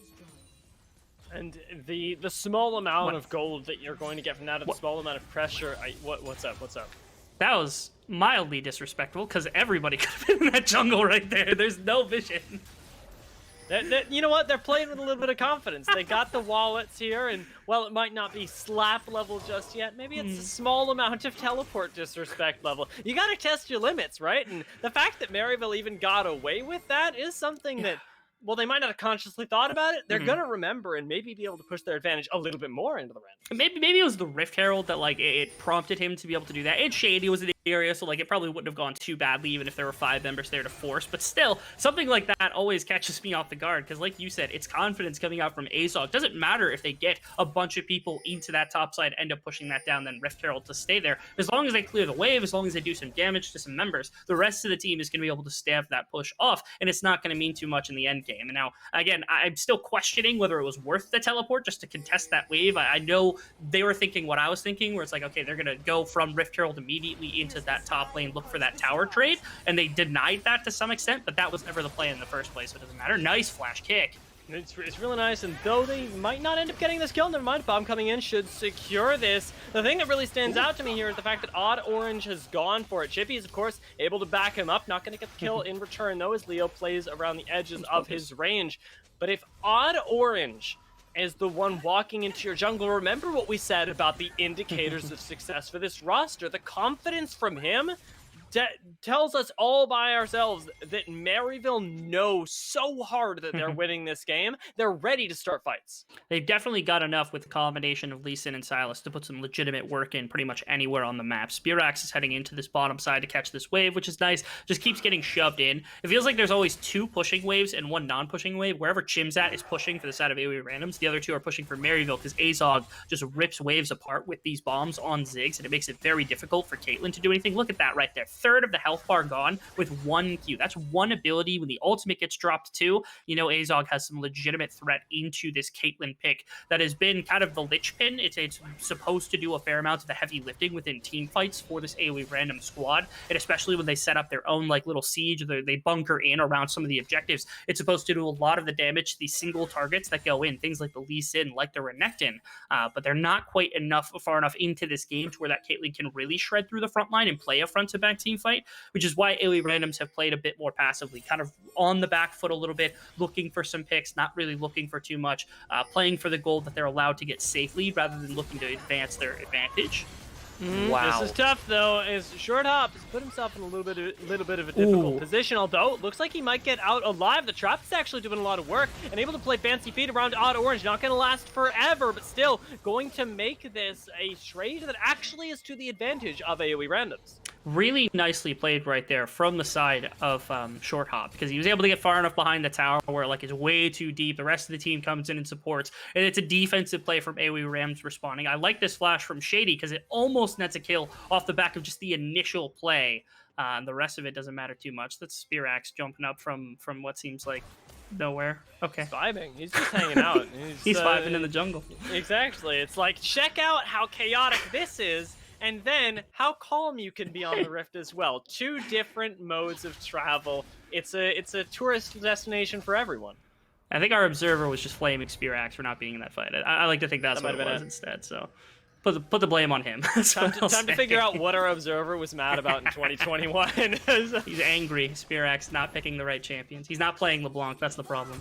That's true. You know what? Maybe we get a spicy LeBlanc in the next couple games, because you know if you go 2-0 up, maybe you pull out something a little different, make people think twice in those semifinals. That's the ultimate goal, right? In the quarterfinals, is AOE Randoms still want to make their way there as well, and that's why we see them playing so respectfully right now, and why we see so much attempt to collect the resources around the map in the safest and most effective way possible. They're keeping the Caitlyn mid, but why don't you tell me, Rebel Fox, because I've been wondering about it for a while, why doesn't Maryville care about Shim? That's a great question. I think it's because Gnar in general usually just like the question about like what Gnar does. It's really easy maybe for this composition to kick him out because it's like, okay, first off, Chippies is just a better version of Gnar for the most part at the beginning of the fight. Spearax is tanky enough. Odd Orange probably tanky enough, and if he has Dragon Kick, you get kicked out. The only real member that's terrified of Gnar is Azog, but Azog's so far back that, especially without Stridebreaker being what it used to be, maybe Chim just isn't seen as a threat at all. So in a side lane, they're like, okay, leave him there. We don't care that much. If we have members in the other 2 lanes, we're pulling a lot more weight with those 2 lanes than having members deployed to 3. And so they haven't been able to force on anything really heavily. Again, Caitlyn is helping that. A lot of their members, Lucian still being strong, is helping that. But again, as the game progresses, this is still a composition that does really well when they're controlling neutrals. And right now, they've wrestled back all the Dragon control. Baron is going to be something to consider. Their consistent DPS is a little low. It's not better with the Caitlyn and a Lucian. You have double ADC to work that with. But it is at least control that Maryville's got across the map, not allowing the siege comp to set their feet and really fire. And so because of that, so it's a trade-off of we don't want this composition to do what it wants to do in exchange for allowing Chim to do what he wants to do. And so far, I like that decision because Chim is not really accomplishing much. Yeah, it's very clearly paying off because the most traps that we've really seen from Short Hop are behind his tier 2 and a few in the jungle right there. So definitely Caitlyn not being allowed to play to her win conditions. Still has reached that 2-item point though. We're waiting for the items to come in, but no matter what you do, if you can't close this game out before those items come in, Caitlyn will still be a threat and will still be able to put out a lot of consistent damage alongside Leo that isn't just onto the objectives, but likely onto your frontliners as well. Chippy's, Spyrox, and Odd Orange are going to have to start being careful sooner rather than later. Yeah, not a ton of armor built yet, which is one thing. Because again, Caitlyn will rip you to shreds, and Lucian, even if you're behind, or at least was behind, now is obscenely fed in terms of farm. So Leo's going to do some really significant damage as well. In fact, not a ton of resistances in general for Maryville's squad. So the team fighting like a potential from AOE randoms is still there. Because an equalizer is going to be more than enough to set it up. Hocus being able to pull somebody, it's going to be a very dead member in their front line. So it's very contingent, Maryville's composition that is, to set the engage yourself. You have to be the ones making that aggression, because if it's AoE randoms making it, they're so easy to burn through your health bars very quickly when you don't have those kind of resources to deny that damage. Oh my lord. Such aggression coming from Shady here. They actually finish off the kill with the bomb as well, and it makes it look almost unstoppable. There's even Chippies continues going for these kills there. Does go golden. The equalizer comes down, tearing through the side of Maryville, but it's not quite enough damage as Spyrox is able to zone out 3 separate members, and Leo just can't put in the damage to take them out. Chippies goes back in again, but just as the Mega Gnar comes in, the Gnar responds, and Shady manages to stay alive. Still no kill coming in from Leo either. Maryville dance around AoE randoms. I think if Maryville had 10,000 health points, they would have just lost 9,995 of them, with each member containing that one last health point. They lost just about as much as possible without losing any members. It was miraculous to see. This all started with this amazing flash E from Shady. They think, oh, they're going into us, and at the last second you see Short Hop change his direction because he's like, okay, things are done for. That 6-bomb also did so much damage. Jossie couldn't really walk in, and then Chippies is frontlining. They exchange it eventually also for Spearax and for Odd Orange, which is a gorgeous idea to swap out these non-tanky frontliners as often as you can, just so that you can spread this damage around. That's what allows them to live in this fight for so long. Chippies was terrifying me right here because he jumped in without Wing, but ended up getting the Gnar ultimate, pulling a couple more kills, and this last W from Lee Sin barely keeps Shady alive at the last second, forces the flash out of Leo because he knows the response is still there, and despite all the damage that was done by everyone else on the team, it's just not a team fight you can take on the side of AoE randoms. And it lets you basically clean wipe them or not give over any additional kills, which exacerbates the gold lead problem that AoE was having. They'd been able to keep themselves within touching distance, and Maryville haven't actually taken off that far when you look at it, but we've gone from 1,000 to a 4,000 almost gold lead in the matter of just that fight alone, and being zoned out of their jungle. You're thinking, oh my lord, my god, Karasuno! Yep. That's Equalizer from Silas combined with the AoE, or the big damage from Azog is so difficult. Look how far back Caitlyn was when she died from her tower. Like, how do you respond to that? Like, what do you do? This has been the entire, like, trend that's coming through. It's like, MU, they're noticing AoE randoms always in 3 lanes, because you got Leo on one side, you got Gnar on the other side, so you only have 3 members in mid to move between these couple of lanes. So they're constantly moving between 2 with multiple forms of aggression. They're going for a fight here. Multiple forms of aggression is right, Rebel Fox, because these people, they just do not stop fighting now. This is what we were expecting in game 1, what we're getting plenty of in the second one. Even Shady, full face tank in the culling there, now gets to go right back onto this Baron. I don't think they actually end up taking it, but they are going to be able to clear out a lot of the vision. If they take Baron, the issue here is that they're not ready for Dragon. And the Dragon fight, I think, is far more important to look to contest here. So this is a late back timer with 30 seconds, but because 2 members are dead, they're perfectly fine taking late back timers to compete for this Dragon instead of forcing on Baron. Because all it takes is one ultimate from, like, Leo or something like that to push enough members off. Maybe they don't get Baron. Maybe they 50-58 even though they've got Smite or something like nonsense. This is super safe from them. They say, okay, we found 2 straight fight wins in a row. Now we're going to take the safe play, go to Dragon, take that, make sure AoE randoms can't force us into a disadvantageous position around Dragon, so if we're not ready for that fight in only about 5 minutes time. It's not looking like they're going to get there, but I respect this is a very intelligent play coming out from the side of Maryville. That's a ballsy play right there. I mean, Azog has nothing to lose by throwing that out, but no. Leo has a lot to lose. Yes. I'm definitely concerned about the decision making there. Although, you know what, he ended up getting away with it. So results-based analysis says it's fine. Yeah, he's fine. It's fine. It is what it is. Yeah, he didn't die, so that means he's good. He's good at the game. That's how that works. Thought process, I think, is Leo was trying to capture some river, like some pressure in the river. Oh wow, they went real far for Azog there. This is worth it though if you can actually pick him up. The problem is he has the flash, and even that equalizer might be doing a lot. But with Auto Orange going golden, it's only going to do so much. Azog is isolated though, and he ends up going down on the side. What can Spyrex and Chippies do? It looks like they might be able to win the team fight on the back end of that. As the Gnar ult connects right on top of Short Hop, who does manage to live, taking down Chippies and AoE randoms. It seems like with that high level of aggression, recognizing that Azog is out of position, they're able to find themselves the team fight.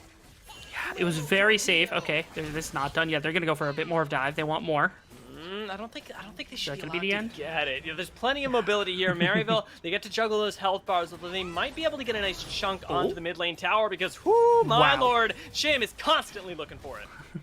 This is the siege up that we've been looking for from AoE randoms when you've got a composition like this. I cannot believe they found this timer because it was a very difficult one to look for. But you saw, MU take this super safe play to go for the Dragon, but it means that they sacrifice a bit of mid push, and that's what's happening right here. Look how far back Azog is and still gets engaged on as Gnar jumps in, and that's way too deep a TP. You can't come in that far if you're Chippy. Spirax also very late to the party here, and that allows Leo to go into backline, and yes, they find a lot of work between the 2 solo laners yet again in these fights, but it doesn't matter because you lose your backline. All the damage from Ziggs is completely gone. You don't find a really good angle here for Lee Sin to go in and find some additional damage, and that means that the fight is just completely lost. 2 mid towers as well. It was a really protective stance taken by Maryville to go for Dragon, and I'm so happy that AoE randoms was intelligent enough. They find this play. They go a little bit too far, I think, with it, but they end up pulling off enough for 2 full mid towers and keep this gold range within striking distance. And that's the fight that I'm excited to see from this roster as well, because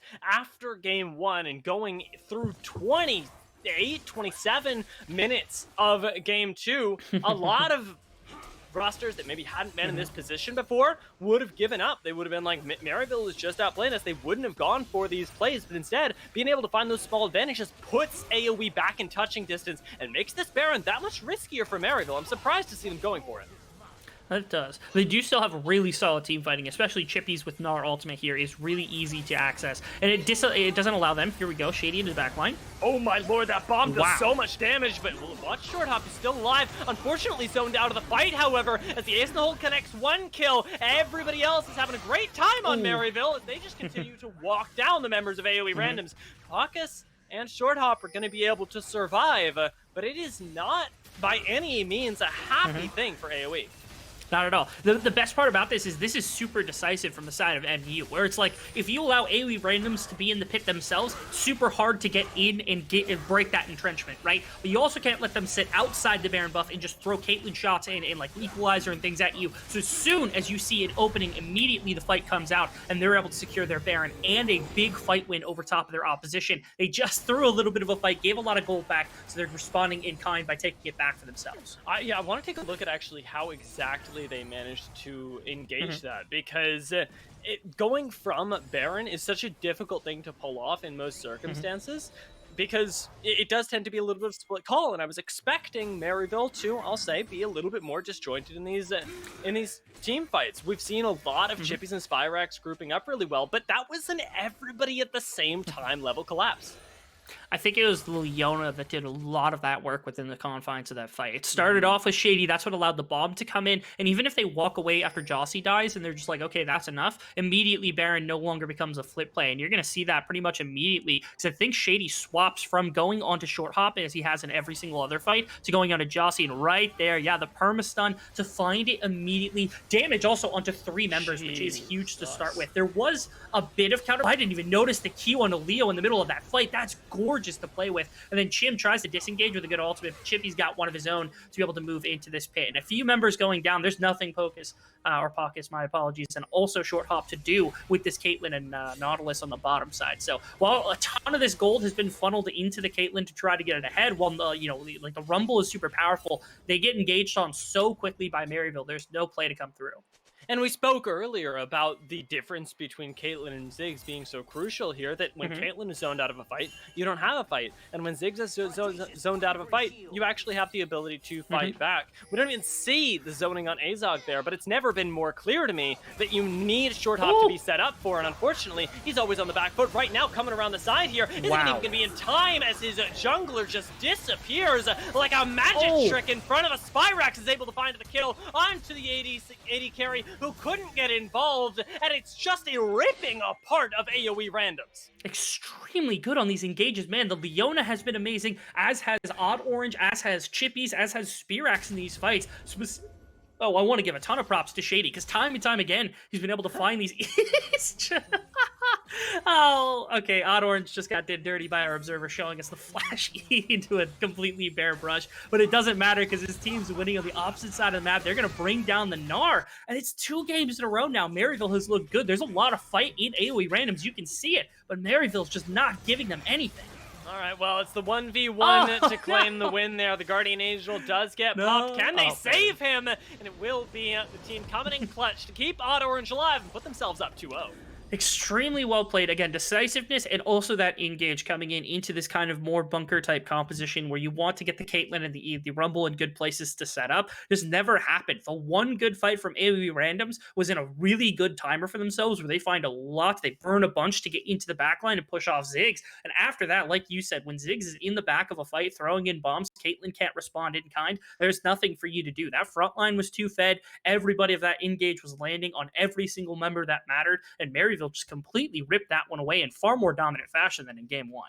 And I really like the adaptation right after that fight as well, recognizing that Short Hop wasn't actually the problem, but the equalizer and the choke point was, because every fight after that, you illustrated it around the Baron, we constantly saw Shady prioritizing now Josie, now shutting him down, because it's so ridiculously easy to zone out Short Hop at this point.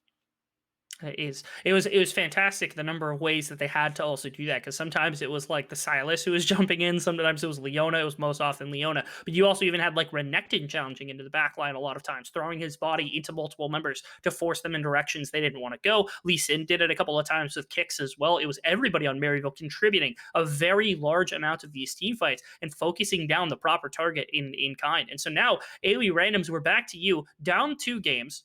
What do you do? Like, it feels like they haven't had a bunch of agency to take over a game themselves. It feels like their game plans have just been completely shut out by Maryville. So what do you have in the back pocket, man? What are you made of? Because that's what we're tested right here, right now. We said it was a metal testing that we needed to show from these 2 teams. And now AOE randoms, you got to prove you're another semifinalist team yet again. Yeah, I may not have that answer for us, but I'm sure as heck hoping the analyst desk does. So we're going to take a short break and then send it over to them to set us up for game 3.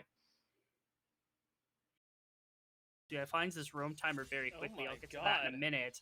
How dead Leo's in is some dire Lucian, though? straits. This is some really rough stuff, and he only realizes it now. Leo, very much not used to playing in the long lane, is going to feel the suffering of his top laner as he goes down for first blood. I was about to safe lead rather than looking to advance their advantage.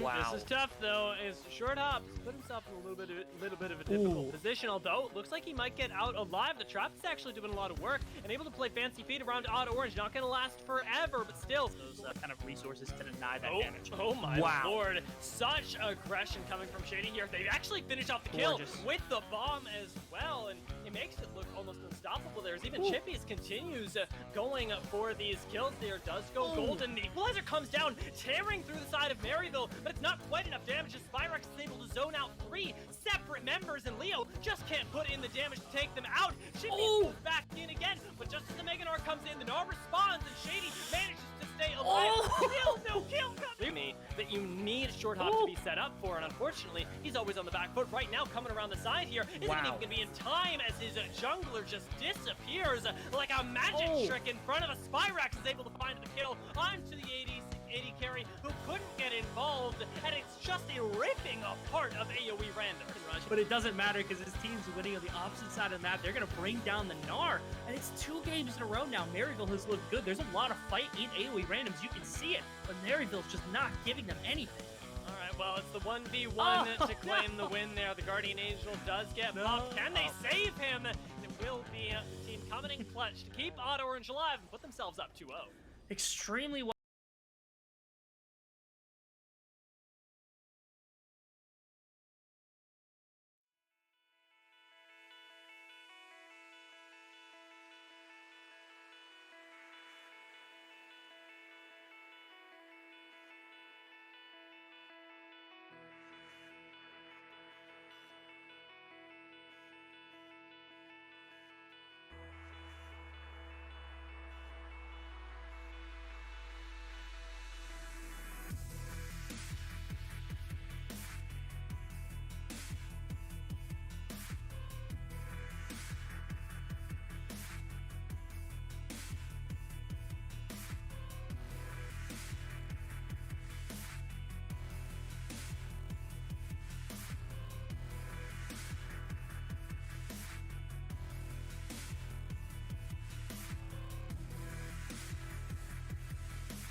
Maryville have finally decided that they want to let us have dinner on time. Welcome back to That's Everybody. Ravishing Dylan and Manny Sanchez back at it again here. Guys, we're 2-0 into a series. Now, I know all of our games go to 3 games as they have always, but maybe this is a loophole for Academy. Maybe technically because this is a best of 5, we'll only get 3 games, so it's might definitely be possible. Like, there's no way they come back from this, right? Right? Now, I don't want to see this. So before I curse something too much here, Dylan, let's talk about how Maryville got this started. Yeah, I mean, this was just a clean game overall by Maryville, and it started in the early game. I thought AOE Randoms had a very cheeky swap, putting the Lucian towards the top side, trying to get that good matchup for Leo, but it was great support from the side of Maryville to help get Chippies out of this bad situation. They pick up the first blood because Leo wasn't quite managing his wave properly, and then they're able to get another kill as well. Chippies, paying back Spyrex for the gank up in the top side. He's able to pick up a kill in the mid lane, and at this point, the Sylas is off to almost too much of a lead. It's really, really scary to give Sylas this much of a lead. He's able to get more gold in this skirmish as well, and that's just such a nice play. The side of Maryville, they're looking so coordinated in these games, and to see Chippies play that well, it reminds me that I love to see him on carries. Please no more Lulu. He's so good on these damage carries. He's absolutely phenomenal, like you mentioned. And can I just give the absolutely biggest shout out to Odd Orange as well? His Lee Sin that game, disgusting. My God, the plays he was setting up, the flash kicks over the wall, the board hops, the insects, even too. I was genuinely impressed. And if we don't get the run back in game 3, I'm going to be really, really sad. But, Maddie, as the Maryville train started off rolling, we talked a lot about how there's one thing they absolutely excel at, and it's those mid game team fights. Yeah, they were able to go absolutely to the limit here in this fight we're about to see, and there are more good plays from Odd Orange coming out. But first of all, here they get this big chunk early onto short hop, and it looks kind of okay for them at the beginning, but the equalizer gets laid down, and they're really able to just kite back here. Azog is fine, a big stolen Gnarlt from Chippies, and at this point, I mean, it's just looking pretty bad. Another great kick from Odd Orange here, and it's MU. They're so good in these fights, and they're able to dance around the tower range so badly, or so great. And it's basically just able to win them a bunch of fights here where they escape. They did it again later on in the game, where they're just bleeding red on all these health bars, and they're able to make it out unscathed at the end. Yeah, but there were a couple of plays in that game where Maryville did let themselves slip a little bit. They had a dive towards the mid tier 2 tower, but they also had a fight in the mid lane where Azog was caught out, and we do have a replay of that one. Azog caught out here, has to use the Zanyos quite early. He's able to disengage with the flash, but as the casters were pointing out, beautiful Rumble ultimate. The Shady teleport is a little bit too far away. Leo has the Gale Force, is able to get right onto the backline, and honestly, I mean, it's just such a well-played fight from the side of AOE randoms, and they showed that even down, what, 5,000 or 6,000 gold at this point in the game, they're able to actually have some life in them, but it was not long-lived, Manny. What happened at the Baron? Yeah, so AOE think, okay, great, we just won that fight, but Maryville, they say, okay, our comp, everything we wanted to do just fell apart completely in that last fight. Let's just start up the Baron. We still roll these team fights. And an interesting itemization choice here, Shady rushed Abyssal Mask here, and that's what allows them, the extra 15% damage there is probably what allows them to kill off Josie before he's able to do anything in response. And after that, it's just a clean wipe. This comp is so good front to back. And they played, basically, MU played it to perfection. That's the back-breaking fight for the entire game, and it was just smooth sailing from there for Maryville. Now, you say that was the thing that actually broke the camel's back, but to be fair, you got to remember that some camels do have 2 humps, so if you lose one, the other hump is definitely there. Maryville there came in with 2 humps. There might have been some hiccups along the way, but it was genuinely smooth sailing for them almost the entire time. You can see them really starting to gel together. And from game number 1, their previous composition, like I said before, very limited possibilities of actually popping off. They needed to execute very specific things, really focusing their attention on, especially onto the Viego, along with the Kindred. But on this end, alongside Odd Orange, and of course the Silas and the Rectin, the go buttons were amazing, and the setups coming in with Leona Ziggs allowed them to have an advantage every single fight. So, Dylan, now on your end, amigo. Yet again, your predictions fall to the wayside. Are you scared or are you terrified?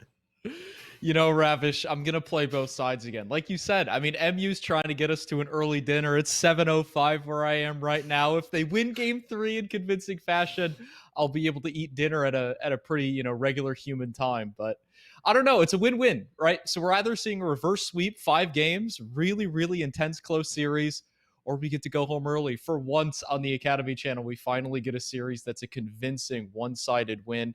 And I do like Maryville, right? So to see these guys come out with the win, you know, show up their performance at Cup and get back in form, that'd be really nice.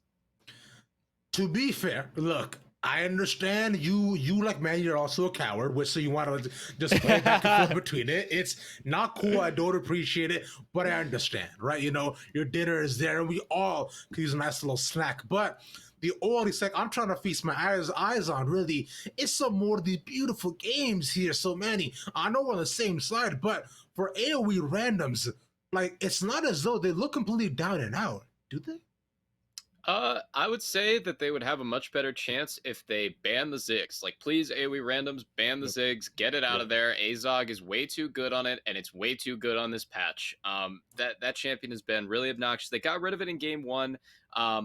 I think that they could force him onto the Seraphine again and potentially do something pretty well, because they were actually in control of that game Mhm. before things kind of got out of hand. They had that one bad fight, and it all just snowballed off the back of Viego. They decided to ban the Viego and leave the Ziggs up, and this is kind of what happens. Azog is determined to play these AP carries bot lane, and I think leaving up Ziggs would be a big mistake again, because he looked like he had a much more difficult job on the Seraphine. Now, I don't want to say that I predicted it, but if we just rewind the clock back a little bit to the beginning of the game, somebody said I was leaking strats, but I remember putting it out there before. Yeah. Ziggs ADC was the play. So, y'all, yet again, you should listen to me. So, what I said before that Zach also might be the play, maybe Please I no. just might be onto something. Maybe I'm crazy, or maybe I'm the sanest person here. Thank you, production. I was waiting for your claim, and I'm ready for it. Zach also, yes, yeah, okay, Dylan, okay. Indulge me real quick. Is Zach really that bad? He's pretty good, but I don't think Thank you're ever you. going to see him in competitive. So You know what? Fine, I will take enough disappointment for the day. But with that, maybe I can get some more smiles and happiness on my face. I will throw it over to a catch again for possibly the final time of the night. So, Rebel Fox, Dia, show us what's up. Welcome back, folks. Let's find out, as we're getting ourselves into Game 3, whether Ravish will get to eat dinner on time, and whether Maryville can, in fact, be more decisive than Dylan in their predictions and decisions, because they certainly looked like it last game. That they did. Ravish isn't allowed to eat unless his prediction's right, though. So That's true. ending early just means that it's not going to happen. But either way, you're 100% right. Maryville has just been absolutely. They've got better between game and 1 and 2, and it's Ravish. That's true. That's actual facts that he's never right. But I won't talk about that. Any chance I get to slander Ravish is a good one. But this has been a phenomenal series so far from Maryville. Their ability to, I think, just take what happened in game 1, transfer it into just more advantage in game 2 is huge. And now it's up to AOE randoms to make that adaptation and to really try to take something back. I haven't been super impressed with what their comps have looked like. I feel like this team has a lot more to offer with the craziness of what their picks can do, and I'd love to see what they've got in their back pocket. Absolutely, and that's the sort of aspect of the personality of AoE randoms that we really haven't explored just yet. I really liked, honestly, that they went back to the Rumble that Josie has been so successful on in the past, but I want to see a little bit more of that comfort come out, because when we start getting crazy picks, we saw just yesterday in the game leading up to the playoffs with Cloud9 that going back to comfort really can get you wins against some of the top teams, and both those teams have made it into the quarterfinals. So, you know, you follow the example of the greats. Hopefully you get to become one of them, and that's exactly what AoE randoms are hoping to do right now. That they are. And now it's a what can you do with red side, because obviously they're not switching off of red side. And now also there's considerations of like, okay, what are you banning this game as well? Because like there's Renekton that's going to be showing up. There's like plenty of other champions that are still like on the board. Yeah, take Viego. You have like Ziggs. What happens with Ziggs? Because that was disgusting in the previous game. There's so many question marks on that. It also just makes me think that AoE random should go for like just a whatever composition they want to design. Focus on that far more than going to break whatever it is that Maryville's going to bring. Because they've showed 2 completely different looks, and both of them have worked. And they've showed probably 5 or 6 different looks over the course of Risen alone, and it's looked really, really good. So I don't know if there's a way to actually stop them from doing things. You just have to be able to generate your own pressure somewhere on the map. See, I'm not sure either, because I also feel like Maryville have been responding exceptionally well. Well, here we are sitting there and talking about how AoE randoms need to play a little bit less reactively. Drafting and playing, or drafting reactively and then playing proactively is what's gotten Maryville so far. I remember back to the Kindred game where we saw AoE randoms draft a bunch of dive and they went, oh, actually, you know what? We're just going to pick Kindred and everything's going to be fine. And surprise, surprise, it absolutely was. Because it doesn't stop there. They take the draft that they've already been able to adapt with on the blue side, no less, and convert that into, well, we know that our comp is better at this, this, and this. That's what we're going to abuse. And I haven't seen AoE randoms really be able to abuse what they're good at yet. It feels very much like they draft strong sides and then go, well, we'll just happen to take what we drafted for. Another really big aspect of this, also, to add in, is their level ones have not looked very good because you had the level one in the first game where the Flash gets burnt by Jossie, who was a lot of the engine. We talked about how important the junglers are to this series as a whole. And the game two, where it wasn't even just a level one, it was shenanigans for the entirety of the first 5 minutes between the top and the mid lane, and they couldn't actually get any feet down for Leo. Any strength that the Lucian was going to bring to the lane completely gone. Silas gets this massive advantage. They need to be able to also get their feet set. I think that's super important for both of these teams, is to be able to actually have the capacity, or especially for AoE randoms, to have the capacity to either walk out of the early levels without many mistakes, without anything being burnt, or to even generate your own. And something like that is like, I think Braum is fantastic at that, right? Like Braum is a fantastic level one champion. And other champions like that like could generate you an advantage to begin the game could be a difference maker here from the side of AoE. Well, let's see if they end up going with any of those. Maybe perhaps Abram, as we get into the draft, we'll be able to see what it is that AoE have in store for us and what the adaptation, of course, that we're expecting is from Maryville. AoE still have a lot of ground to cover in terms of the creativity here, but I think that all eyes rightfully are going to be on the bans right now. You mentioned it, and we've been thinking about it the whole time, that Akali's not going anywhere, but you're going to start running out of bans in a best of 5 if Maryville keep playing like this. These are identical to what we saw in game number 2. So I wonder if we're going to get a run back, at least for the start of this draft. Because I'm pretty sure Maryville would be happy taking back the Renekton. It was really good for Spirax, and I'm certain 100% that Chippies could play it as well in the top lane. And so far, that's exactly what we're getting right now. Xin Zhao being taken off the board. There's still the Karma Lulu debacle, which is those two champions. Are they good enough? Are they strong enough to actually take inside of these lanes / inside of the game? Some teams have not gone to it, but like professional teams simply do not let those champions through at all. But those are available as well. So we'll see if Maryville opts again for the Renekton, or if they decide to switch things up back to the Lulu or over to the Karma, something like that. It's just the Renekton again.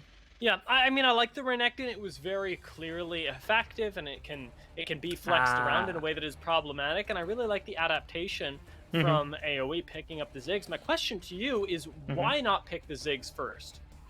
Yeah, so I think it's more so that like the strength of Renekton to be a very powerful solo laner, and especially in multiple lanes to have that power, is more valuable than a Ziggs, which like it did great damage, don't get me wrong. It's a really good bot laner, but there are also other good bot laners, especially because like now the game plan could be there from AoE, and now it's from Maryville where like Ezreal could be taken. This is interesting too because it's a lot more range to work with a Nidalee, and it's a very powerful combination with the likes of Renekton. But again, there's bot laners that got banned out in the previous game, things like Jinx or Ezreal that are farther distance. Even like the Caitlyn didn't work out perfectly, but it's something that you could use to challenge this from a farther distance. And this is an Ezreal pick, which is perfect. If you think back to the OG days where Shady was roaming all the time, this is the champion that allows him to do it. Yes, he's going to get shoved in all the time. Yes, you're going to get denied CS, but the Ziggs has no kill threat against an Ezreal with a leap and a flash, and that means Shady gets to affect the map.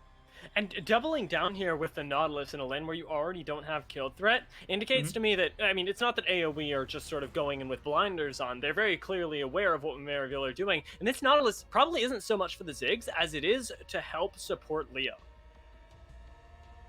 I agree with that. Yeah. Leo has been somebody that I don't think has had a terrible series, hasn't been playing really horribly, but just hasn't had the biggest impact in either of the two games yet either. And so getting him involved, or getting Leo involved throughout the entirety of the map, trying to break him out loose, may be something. They've drafted 2 games in a row where their jungle mid should have really good ability to contest, and they just haven't had that because of the number one, game 1 where Jossie lost the flash, and game 2 they had a little bit of it with the Lucian Rumble in the middle of the game, but for the most part Leo was just kind of getting bullied, getting pushed off the wave. Took him a while to get back in where his gold was enough to make significant impacts in fights. So some more effort towards Leo could be something that we'll see for a little while. And that's definitely the respect that AoE are giving Leo. They're picking the Nara up here, and you can always flex the Lee Sin into that mid lane if you want, but more importantly, you have the option of counterpick available, which actually puts Maryville in a very difficult spot right now. You know what champion is insane into Ziggs also that prevents all of those long-range bombs is Gwen. Like Gwen, there it is. As if I'm prophetic or something like that. But like I was thinking like, okay, last game Ziggs was just like dropping bombs on people from halfway across the map, and Gwen could just hit W and say no. and then that's it. That's it. How many times was it that Ziggs just dropped the bomb on top of people and that was the entirety of the health bar? That would be a really nice level 1 and a support. Okay, not that. I would have liked the Braum almost more than the set in this particular sense because it blocks bombs and it blocks Qs and things like that, and gives you another filthy level 1 for Maryville to work with. But I like this comp so far. A lot of range, a lot of contest against melee champions with Renekton and Gwen. This is the one piece that I'm a little curious about, but it is, of course, it's Shady who's playing this set. I'm never gonna say no to some Shady set. Exactly. Like, if I see Shady on Braum, I'm not upset about it because the Braum is really good. But the set here, it really plays into his playstyle of just a very aggressive support. We saw it constantly last game, and it's only going to get worse here. It seems like AOE with that last pick are hoping that they can play a little bit more safe, but again find themselves in the Azir spot, which isn't the hardest counter pick, right? And the creativity still getting very, very stifled by Maryville's constant answers here, and AOE seem to be drawing blanks. I'm interested to see where these lane assignments end up going because I think Gwen is good into Gnar and also good into Azir, and I think honestly Gwen is better into Azir than like Renekton would be in the mid lane. But that also does play to like Renekton is probably a better mid laner than Gwen is. So there's that to think about. There's also this weird dynamic of there's 3 very close range champions and 3 very long range champions for Maryville to deal with into AoE. And now with Azir, you have like the wall to be able to deny melee champions. You've got a lot of range with like the Ziggs to be able to hit people with. It's reminiscent of what we saw in the previous game. So the Azir pick I think is actually not bad from AoE. It's not inspired by any standard, but I think it is a good enough pick to contest in this game. Absolutely. And it sort of puts pressure on Maryville in a way. I'm hesitant to say pressure because they've definitely been stepping up to the plate, but for people like Chippies and Spyrax and even Shady to disrupt that game plan, because that's when you can really see the Azir shine or fizzle out. Obviously going to be going into the mid lane here, but the answers about the Maryville lanes are going to be answered here as well, with Chippies, interestingly enough, piloting that Gwen. Doesn't shock me too much. Again, if they're going to keep these lanes, there's nothing bad about this by any standard whatsoever. And there's still some kill threat that you have as Renekton into the Azir. It's just like Gwen can block some of that damage, block some of your engage as long as you're not within close range, because the soldiers just harass from so far that Gwen can usually deny some of that for at least one wave or something like that. But it's not going to be too much of an impact. It just means that Gwen probably gets a much better laning phase to work with than what we saw previously. Hopefully, AoE randoms can put this one together because their team fight is pretty mean. They've got a lot of distance to work with the Azir and with the Ziggs for DPS, and it is Maryville who's got good engage but not great engage, especially on melee champions. It's going to be difficult to force fights the way they have in the previous 2 games. What Maryville does have here that I do really like is another very strong bruiser-centric topside. If we see Spyrax roaming again and coupled with Odd Orange no less, it's arguably even more deadly than the Lee Sin, Renekton roam because you've got that extra little bit of AP to bump you up. Nidalee does so much burst, and you've got the Gwen who's going to scale incredibly well with any attention. So as much as things may have changed up, I think in a way they've become even more volatile, because if Maryville are able to pull off those top lane plays into the Gnar once again, the waters get even more dangerous for AoE randoms, and this time they can't even let that happen. They've got to play so ridiculously respectful in that top side, because if you do start getting kills, Maryville steamroll. I think there's a lot to be said about what Maryville's early game looks like, and this is the first one that I think they actually have to win pretty like handily in order to really take the game away. Because now what you've got is bottom lane is Ezreal, he's scaling. Everybody else is like you can play early for. Gwen scales obviously, but more importantly, Shady's got to get out on the map, because being in this bottom lane, you're just going to get abused by Ziggs and Nautilus, and you have to interact with your sets. There's a lot of ranged champions and a lot of champions that will zone you out in the later game fights. You don't have the impact in the late game fights that you would outside of bouncing Nautilus or Lee Sin or somebody out of a fight or on a really good flank, which we know Shady can find.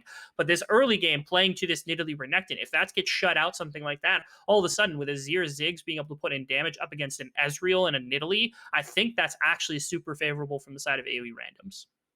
It certainly should be, and that's where they can maybe look to start the reverse sweep. I know it sounds really hopeful, and there's a little bit of finger crossing in there, because I do want to see AoE randoms take a game as much as I want Rav to be able to eat.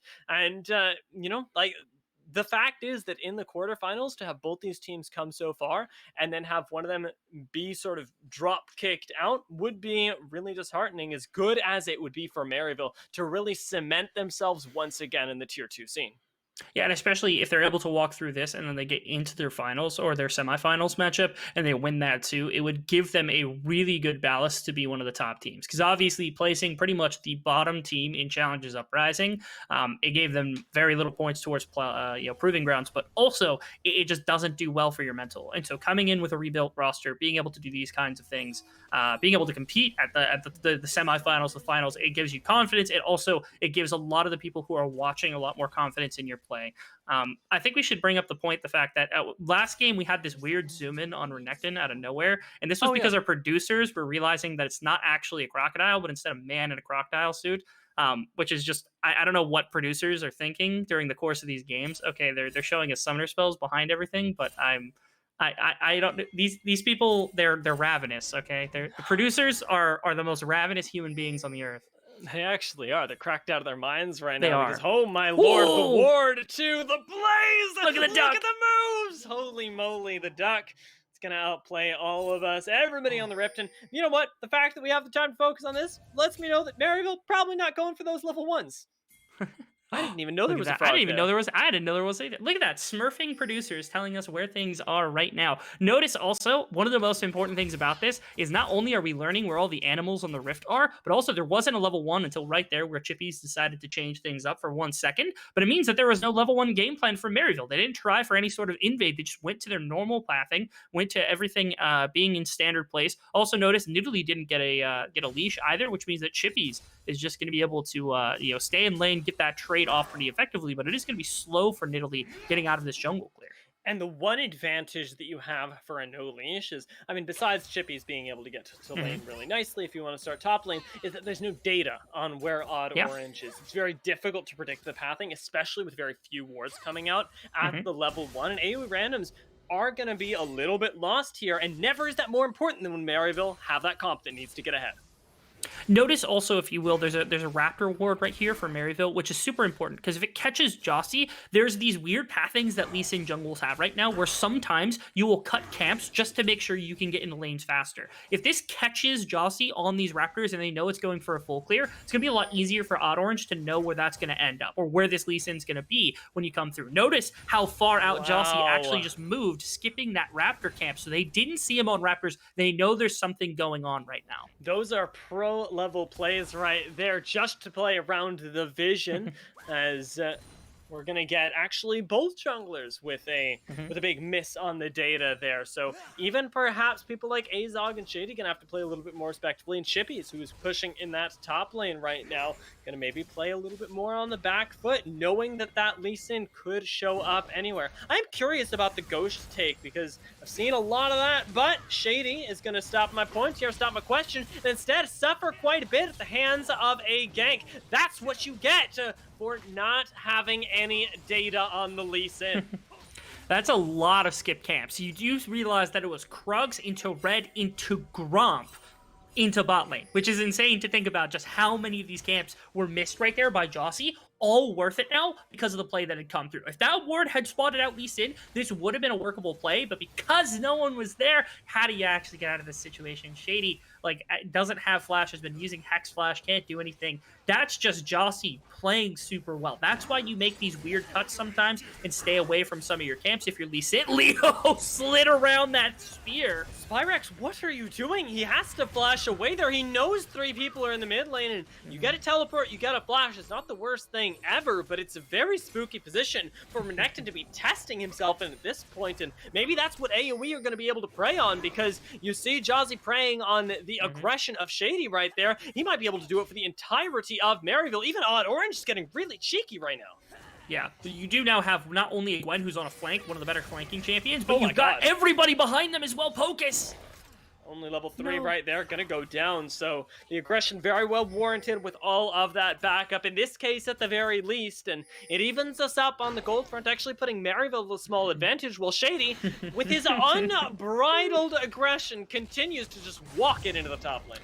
The number of times during the collegiate season that Shady just like walked onto the other quadrant of the map from bottom lane is insane, and this is not over yet. Set is insanely powerful early. You have Renekton behind, who's also powerful, and Nidalee's pretty good in the early game as well, so no slouches anywhere as Maryville, they try to muscle their way into topside. Not going to be too much. The biggest thing is this is just the first Scuttle Crab. They tried to deny it from the side of Jossie as they forced them out, so the kill and double Scuttle do end up going into the pockets of Odd Orange as Lee Sin has been brought down a little bit, only level 3, and they are just putting the pressure on, man. They're not letting him sit here and farm his jungle. They might actually be able to kill Pocus there. The Aftershock buys them a lot of time, but even so, they continue committing forward with Spyrex on the first rotate. It just simply does not stop, and in the bot lane, I found myself wondering what on earth is going on here. I haven't seen an Ezreal Ziggs duel in a while, but Azog seems to be winning it. Flashes forward, gets that Conqueror proc, burns the heal for the last shot. The Mystic connects, and it's the 1v1 in the bot lane. Pain for Ziggs. Ziggs can't really 1v1. It's not exactly his strongest suit as a siege mage. And right there, you see the reason why. Auto attack skews coming out from Azog, burns both summoners, still able to get it because Ziggs burnt the flash earlier on to avoid some of that ganking that had come through. So even though all this pressure is being put on topside to shut Jossie out of his farm from, you know, what was effectively a really aggressive jungle pathing to start off the game to get that kill onto Shady, now been punished on topside by denying some farm. A lot of the control of the jungle is still shifted to Maryville, and that bottom side play, which you're seeing so lovely displayed on that bottom side, you get to see the fantastic play come out from Azog, this new ADC for Maryville. Oh my god, the last Q connecting as well. Almost managed to miss there. And it is just by the skin of their teeth that Maryville end up picking up the bonus fry in short hop. He ends up going down, and now, with Azog well and truly empowered, he joins the ranks of the many here, and soon to be even more as Odd Orange now has the kill. You've got so much poke that can come out from these two alone that Maryville can really start whittling down the health bars wherever they go. They can. The aggression that comes out from the combination of Renekton and Nidalee can do quite a bit of work inside the mid game. You throw Set into that equation on bot side, and all of a sudden you have a lot of fighting that can come through to gain control, as opposed to just using wave manipulation and things like that would normally, or just having the wave clear like you would have on like an Azir to poke away. So there's that to consider as well. Leo, thankfully, with the flash, means it's not easy to shove the Azir out of lane as the melee Spear Axe on this Renekton. Oh, Shady! Oh my god, he just keeps going for it there. Gets the double stun, and fortunately Short Hop is able to get out for a little while. But actually, with Azog shifting forward, he picks up the kill. And under the tower, you see Short Hop cannot do anything. Azog and Shady are styling in the bot lane. No, in the middle of that, Pocus threw a Q, and it looked like it was aiming at Shady, but the bomb, it was the satchel charge that came out from Short Hop here that knocked him away, so it avoided the Q, but it's also a cooldown he could have used to go back to his own tower. Now Odd Orange in a one-on-one against Jossie. Can you win this if you are Jossie? No level 6 means no kick. That almost certainly would have been the execute. Odd Orange just poking his nose where he's not supposed to belong and gonna walk away. Not too much burnt. It's really interesting when we get to these high-level jungle matchups as well, especially when they are these duelists. So often the first move is what's going to determine whether you win that trade or not. So in that case, Odd Orange actually walking into the queue from Jossie, going to have to retreat. And it really does illustrate how much this team is relying on each other, right? Odd Orange is going to need the help of Spyrex, and it's an instant adaptation with the mid-wave push to be able to secure that next Scuttle Crab for their jungler. They're working together very well on the side of Maryville. I like to see that because, again, this composition doesn't scale as well as the previous ones. They don't have that same kind of engage that you've been relying on the last couple games to really make this decisive plays. It's a lot harder to force your will upon your opponent with what they've got in their back pocket later on. So they're focusing on making sure that this early game is going well. And they do have a lead. It's a question of when can they translate it into something tangible. When they get, a Dragon, a Rift Herald, something like that, tower off the map. Those are still all pretty much up, untouched, unseen by either team at this point. And so, yes, it is a 1.2k gold lead, but all of that can turn around very dramatically with AOE randoms being able to control map somewhere. Some objective at any point really is going to be a start to break this game into pieces and show us who's going to come out of the mid game on top.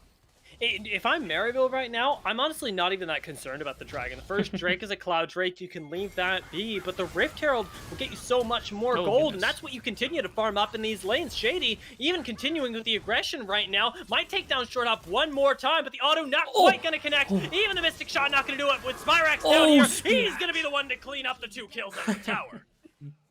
I was waiting for when the arcane, or my apologies, the ultimate from Ezreal was going to come in right there, and it eventually did. It looked like the rotation was for Dragon, and that's where Spirax had actually come from the push off of Leo, who just got the tower work on her tower. Really good plays for Maryville yet again. They strike first in the objective play, and they get this dive on bottom side. Shady is unrelenting on this set, constantly putting this aggression in. That was a very bad satchel charge that caused quite a bit of Zig's health bar that probably shouldn't have gone away anytime soon. This block of the Q by Pocus at the very end would have been the life as well, but it just doesn't matter because Spirax finds that gank as we're into a fight again. And it just keeps going. It keeps snowballing. All the aggression here from Maryville is unbridled and directed solely at AOE randoms, as Azog might be on the receiving end of a little bit of damage himself, but does have the safety afforded to him by the Ezreal, the very reason that they picked it in the first place.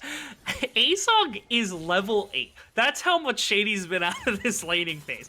Azog is level 8. That matches Leo, who's been a solo lane Azir this entire game. The only people who are above that level, actually the one person who is Chippies right now. Azog is effectively a solo laner because of how much Shady's been out of the lane, and they've still been able to put pressure into Focus and Short Hop on this bottom side. That does speak bounds to what this one veteran remaining member on Maryville is valued for, because so much of this early game has really gone their way because of the set. Now Azog, a little low on health to put the contest into Short Hop, but now Shady's here and he wants the smoke. Shady's incoming, although getting slowed down does cost Set quite a bit, right? Doesn't have the flash to get on top of Short Hop, so will have to back away, but the fact remains that you can't be stepping up there as Ziggs, and it's one of the few times that we're gonna see him get away with it. Short Hop definitely going to need to find his way, I want to say even more into the team fights or into the mid lane once this laning phase is over, because right now it's straight up suffering, and Maryville continue to get ahead off of Shady's robes and Azog's ability to lane alone.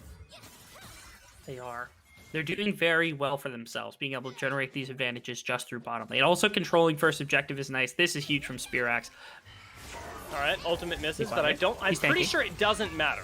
That's the thought there. With the huge wave, with the Renekton, who is at 2-0, now 3-0, I don't think you really care too much about even necessarily proper setup. First and tower. They had it. Yeah, there it is. Yeah, they do give a bottom tower, unfortunately. That's a byproduct. You expect that to happen most of the time because, of course, Ziggs has a lot of damage to throw into towers, and there's no wave clear on Ezreal. So, like, if you're in this solo sitch and your Shady is just roaming constantly, there's not much to be done about the wave. You can't really control too much how much damage that tower is taking, so you're just going to give it up. In exchange, Chippies gets topside tower and going to deny a few more minions on the handful here from Chim, just to make sure to add a little bit of insult to that injury. I was worried a minion block was going to come in and cost him like 2 full tower shots, but instead just gets the tower. And that's a trade I think you're willing to take because you want your Gwen to have a bunch of gold. You get the full tower for it. And on the bottom side, yes, Ziggs does pull that tower for themselves, but right now Ezreal is super strong as well. So you're not really losing much comparative to the ADC matchup, but you're gaining a bunch for Chippies in this topside matchup. I was going to say, we might even be able to get the next tower there, but interestingly enough, Shady and Azog are backing off, and it looks like it's because of a mid lane play that they want to go for right now, responding to the aggression from AOE randoms in the mid lane, keeping this from going down ideally, but the Rift Herald pop might just signal the end of that because Azog and Shady can't make their way in. Yeah, they're trying to find it. Nidalee's on the side, as is Spirax, who's now coming around the opposite side. That's going to be the tower taken down by the likes of the Ziggs. The question is, can they find anything here? Because I know Shady wants more, but you just cannot find it. That's the power of the Rift Herald with the Ziggs. Again, when you have like 2 full plates that are getting taken off automatically and 1 additional one for the execute at the very bottom of the health bar, there's really like 2 plates is not that much to actually burn through if you're on the side of AOE random. So you saw right there, it didn't take too much. They just needed enough members to make sure that Rift Herald was going to fall effectively. So now a lot of gold influx into the Ziggs and into the rest of the team. Look at that, 6,000, despite being down 30 or 20 CS, my apologies, and being down 2 kills to his opposition. Still up about 600 gold over top of Azog is Short Hop on the Ziggs right now. And here's the thing that you're really leaning back on, and now it's never been more important to be able to buy space for your backline, but in the bot lane, we see a story that we've already seen happen in Game 1. Yeah, it's no Viego, but Spirax is able to solo lane against Leo once again, and this is a winning recipe for Maryville. And it is. I also really like the combination that Spearaxe has had with Odd Orange for the majority of the game. They're usually paired together. When they're not, Spearaxe is finding roams into other lanes. That's one of the biggest things. His impact over the map for the entire series has been huge for a mid laner. You love to see a mid laner that's capable of being up. First off, he's up 13, 15 farm, whatever it is, against his Azir right now, which is unheard of normally in a laning phase, but also to have had 3 roams that have been effective so far has been huge. And when you hover with the Nidalee, there's not much that can be done by AoE random. So they take that side lane tower. Now Azir is stuck. Leo, once again, not having the impact on the map you would want to see from an Azir or from any other mid laner, at least not anywhere near the level that Spearaxe has had so far. And if Azir isn't there, crucially, Short Hop can't be there either, because there's nothing to keep people from just piling on top of Ziggs and eliminating that. With no vision in this jungle either, it's going to be Maryville getting themselves the second dragon of the game and an Infernal that they're really happy about, with one of the most impactful soul that we've had all series. Yes, it's going to be Ocean Soul coming in with the team that's already got some sustain in the combination of like the Ultimate, the Conqueror. Actually, we have another 4 Conqueror stack team, which is hilarious. I see this in LPL when I watch it all the time. It's on the side of Maryville, you have 4 Conquerors. But that healing combined with like Gwen's healing, you have heals coming out from like the Divine Sunderer. You've got like Renekton, who's got Qs for healing. All of that compounded with additional healing from Ocean Souls, really difficult to try to deal with. And yes, you have Ziggs poke when you get to heal it up just by hitting minions or hitting enemies on the opposite team. It's a little easier to try to stomach some of that poke damage that's coming down from these ranged champions. So like you said, very impactful Drake to come in this one. AoE randoms, they have to put some forethought into how they can stop it from this point, because now first 2 dragons you're usually cool giving up. It's that 3rd, 4th Drake that start to become a bit more tumultuous to just give away to your opposition. And can we talk about how Shady just owns the entire map right now? He's taken the leisurely walk all the way through the topside jungle of AoE randoms, and he's just chilling in the brush by red. Spyrax and him might actually win this fight, because they don't know that you've got a set on the way, and a teleport is only going to spell even more doom. You've got an isolated Gnar right here with no Gnar bar, but Leo's come up here, does get the wall down, and so it'll be a trade of 1 for 1 for right now, with Shady going low on the other side here. What will he and Odd Orange be able to do? It looks like the answer is take down Pocus, but a flash will keep him alive as well. And at the moment, both squads playing this with immense patience, might be able to get out alive. Azog needs to deal that extra bit of damage, doesn't have the ultimate right now. Odd Orange is waiting around the side, has the spears, almost connects on one, and it's that thin pixel that keeps them alive on AoE randoms. So close there from both teams to break things open. That's going to be a Rift Herald drop, though, from Odd Orange in the middle of the pit. I know he was trying to ward right there, and that's exactly why it got dropped to where it did. But either way, really impressive stuff, because MU, they were baiting this really long-term play with Shady sitting in the jungle for what seemed like no reason. They ended up getting some mild payoff for it, because it was a 1 for 1. All of this fight, though, you wanted to connect your pieces together with Spearaxe, who is at the top side of that fight with 1 TP coming in, but you never got everyone there fast enough. So Spearaxe ends up dying, giving over the shutdown gold over to actually Leo, who very importantly picks up that shutdown, gets some gold, much necessary gold inside of the pockets of Azir, but it is still the 1 for 1. Also, the Rift Herald knocking down mid tower, more pressure to be put on by MU. And it's really good that Leo managed to get a kill there, but that sort of miracle positioning from him can only really happen once every 4 to 5 minutes, because he had to use the teleport to get there, and now there's no support for Chim down here outside of Josie, and in comes Shady over the wall, denying any sort of response. He's level 7 right now. He just doesn't care. He's playing a different game. He's 5 levels below his solo leaders. Actually, he's 5 levels below his own ADC right now. That's how insane that this is. That Shady has literally lived outside of his timer. We know people oftentimes, like when they criticize, they talk about how Shady sometimes forces roams unnecessarily, but man, when it rips you control of the map the way that he has inside of this game, can you really sit here and blame him for constantly living in the enemy jungle? Worst case scenario, he's living rent-free in their brains right now, like, okay, where's Shady? I can't walk in. If I get pulled by the set, I'm gonna die. That's enough of a presence to actually be able to terrify some people. You saw that earlier with Jossie when the overextension was there from the side of Spearaxe, which was intentional, but they had no way of knowing that. That was just a feeling given by the fact that they weren't sure where anyone was. Yeah, I mean, name me one other player that can give you nightmares about a level 7 set. It simply doesn't happen. The fact that he's able to make such good use of his utility and be there at the right times, right? Because if you yeah. show up to the fight early, or if you try and start it without the backup of your team here, it's actually a really big problem to be underleveled. You're missing so much HP and resistances, but he's constantly with his team too, and that communication is what's really making the difference here. Look at the experience differences just in general across the team. You have a whole level for Chippies, you have a whole level for Odd Orange, you're probably close to a level for Spearax as well, he's been out and about, and 2 full levels for Azog in the bottom lane. This advantage alone is worth a lot more than the gold they currently have across all of the things. Notice, if you will, Maryville worked their way into this quadrant of the jungle. Leo's on the other side of the map, no TP. There's no chance they're fighting for this unless this back came out right this second, right now, and even then, there's no competition for it. So now Chippies holds mid wave, will just push this out. They could have looked maybe to try to collapse into mid lane to look for that when he's on the wave, but only 15 seconds out from the Ocean Dragon, you know exactly what it is that Maryville's looking for. They want to take that one down. They trade bottom inner for top outer over to Leo. They're like, okay, Azir, have your gold, because we're just going to push down mid lane, maybe look for a siege on there, but more importantly, look for this Ocean Dragon that's going to set us up for soul points. That's a lot of resources that have been drained away from the map, taken by Maryville's squad, and AOE randoms are putting a ton of faith in the fact that they think that this late game will be theirs. They're going to force a Baron, though. There's no vision very much around. This is something that you wouldn't expect, and thank God the blue ward comes down. This should be the disengage from AOE, and it certainly is, as the toggle on vision made me wonder whether they were continuing, but it's a wise call to back away there, because Maryville are not egoing this. No, they are not. Not willing to give that one away, not doing anything right there. Instead, it's really big because AoE randoms, they clearly, like, they've got good damage with Azir, but they don't have perfect team fight damage, especially around Baron when you're trying to force down this massive health objective, because Azir's the only real consistent damage source outside of Mininar, and then, like, Lee Sin's got some, obviously, Ziggs has some, obviously, but it's not enough compared to, like, what would be, like, an ADC with an Azir. That's a lot of damage to put in, and that's where you can really threaten. They don't have any more than an average team at taking Baron, which means you can't threaten a fast Baron, which is why Maryville was comfortable right there, because they're like, Dragon's already dead. We can walk up river. Worst case scenario, you take it when we arrive, and then we just beat you in the fight, and then we take a 6,000-7,000 gold lead. You got 1 Baron left, and we do anything we want on the map.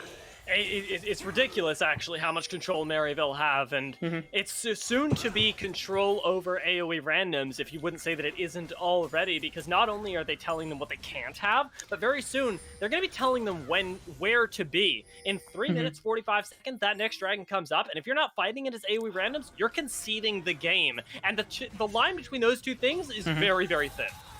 This is big. I want to note this really heavily, because this is something that's been happening with AoE randoms in every game. They're constantly deployed to 3 lanes. Right there, they did shift 1 into mid lane, which is good, which is why they're getting this little shove. And yes, Italy Edreal can get sieged on. Maybe they could have pushed for more. But so consistently have we seen Leo in a side lane and Shim in a side lane, which should not be happening when you're at a gold deficit, because you can't compete when you're at a gold deficit. You see what's happening to the map right now is all it took was Ezreal in Italy, and then your top side's getting, like, just destroyed against. And if you have at any point a negative, like, number of people, or if you're just even in numbers when you're down gold, it's so simple to force on those members of that team. Now Chippy's, he's just going to take the opposite approach and say, I'm going to beat you down now anyway. Yeah, I really appreciate the aggression on the Gwen here. Knows that he's powerful. Does have a lot of ability to close the gap here. This is actually ridiculous. Disgusting damage from Gwen is going to write the end of the story for Chim there, despite the fact that he even burns the flash to get away. Yeah, that's the power of the Ghost right there, because the Ghost has a bunch of chasing power afterwards. I know you're curious about that. I haven't seen the tech super often. It's very rarely. That second summoner spell is usually the Ignite, but right here, it's not going to be that. Now, Leo, the instant flash. It's your nightmare level 7 set right there, and Focus now on the receiving end of most of the damage. Well, Shady swaps out for Chippies. Will be able to survive for right now. It's also flash out force from Spyrax at sub 100 HP. Well, in the meantime, we've got a kill on the side. Azog took down Short Hop. Don't know how that happened in the slightest right there. Looks like Azog was able to find a flash and an E maybe on top of him, and this has been happening a lot of the games. Azog has had Short Hop's number on this Ziggs, forcing plays into it, knowing that that mage can't really do much right there. Good plays from Maryville. The attempted play on the opposite side of the map almost gets punished because Leo has a good one. This flash from Leo's huge, shifts back over and sets up an ultimate. Problem is you just don't have the gold to fight for this. This shield from Shady gets him out, flash gets him away, Spearax is in some danger, then Chippies gets the front line for a little while. I get to see what happened to Short Hop here. Azog, Divine Sunder is a balanced item. Yeah, I suppose so. Level 13 as well. Certainly Oh, not God. slouching in the damage No. department is Azog. And right now, Mhm. with the game fully in their control, Maryville are this close. I'm holding my fingers very close together to making this a 3-0 sweep to take them to the semifinals.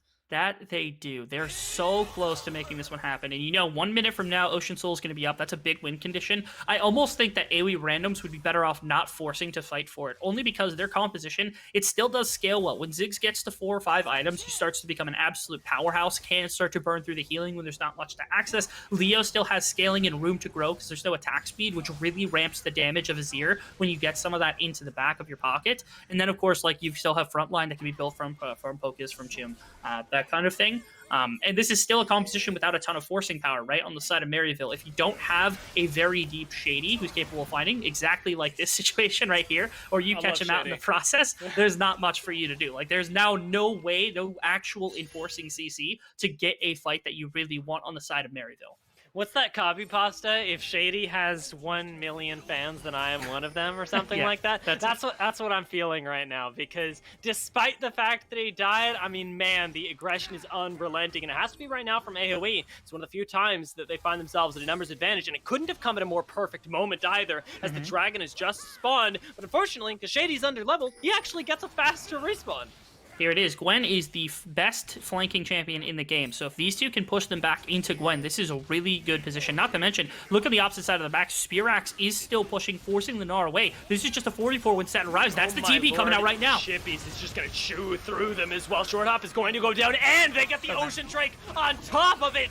No mercy from Maryville University. It's going to claim almost every life that AoE has to offer. Finish off the ace and potentially the game right now. Pulled to absolute pieces in every way, and that's a surrender at 26 minutes. AoE randoms not even willing to play out the rest of the game right here, and this is your life. This is you wanting to get into playoffs. That's how disheartened they were after losing that fight so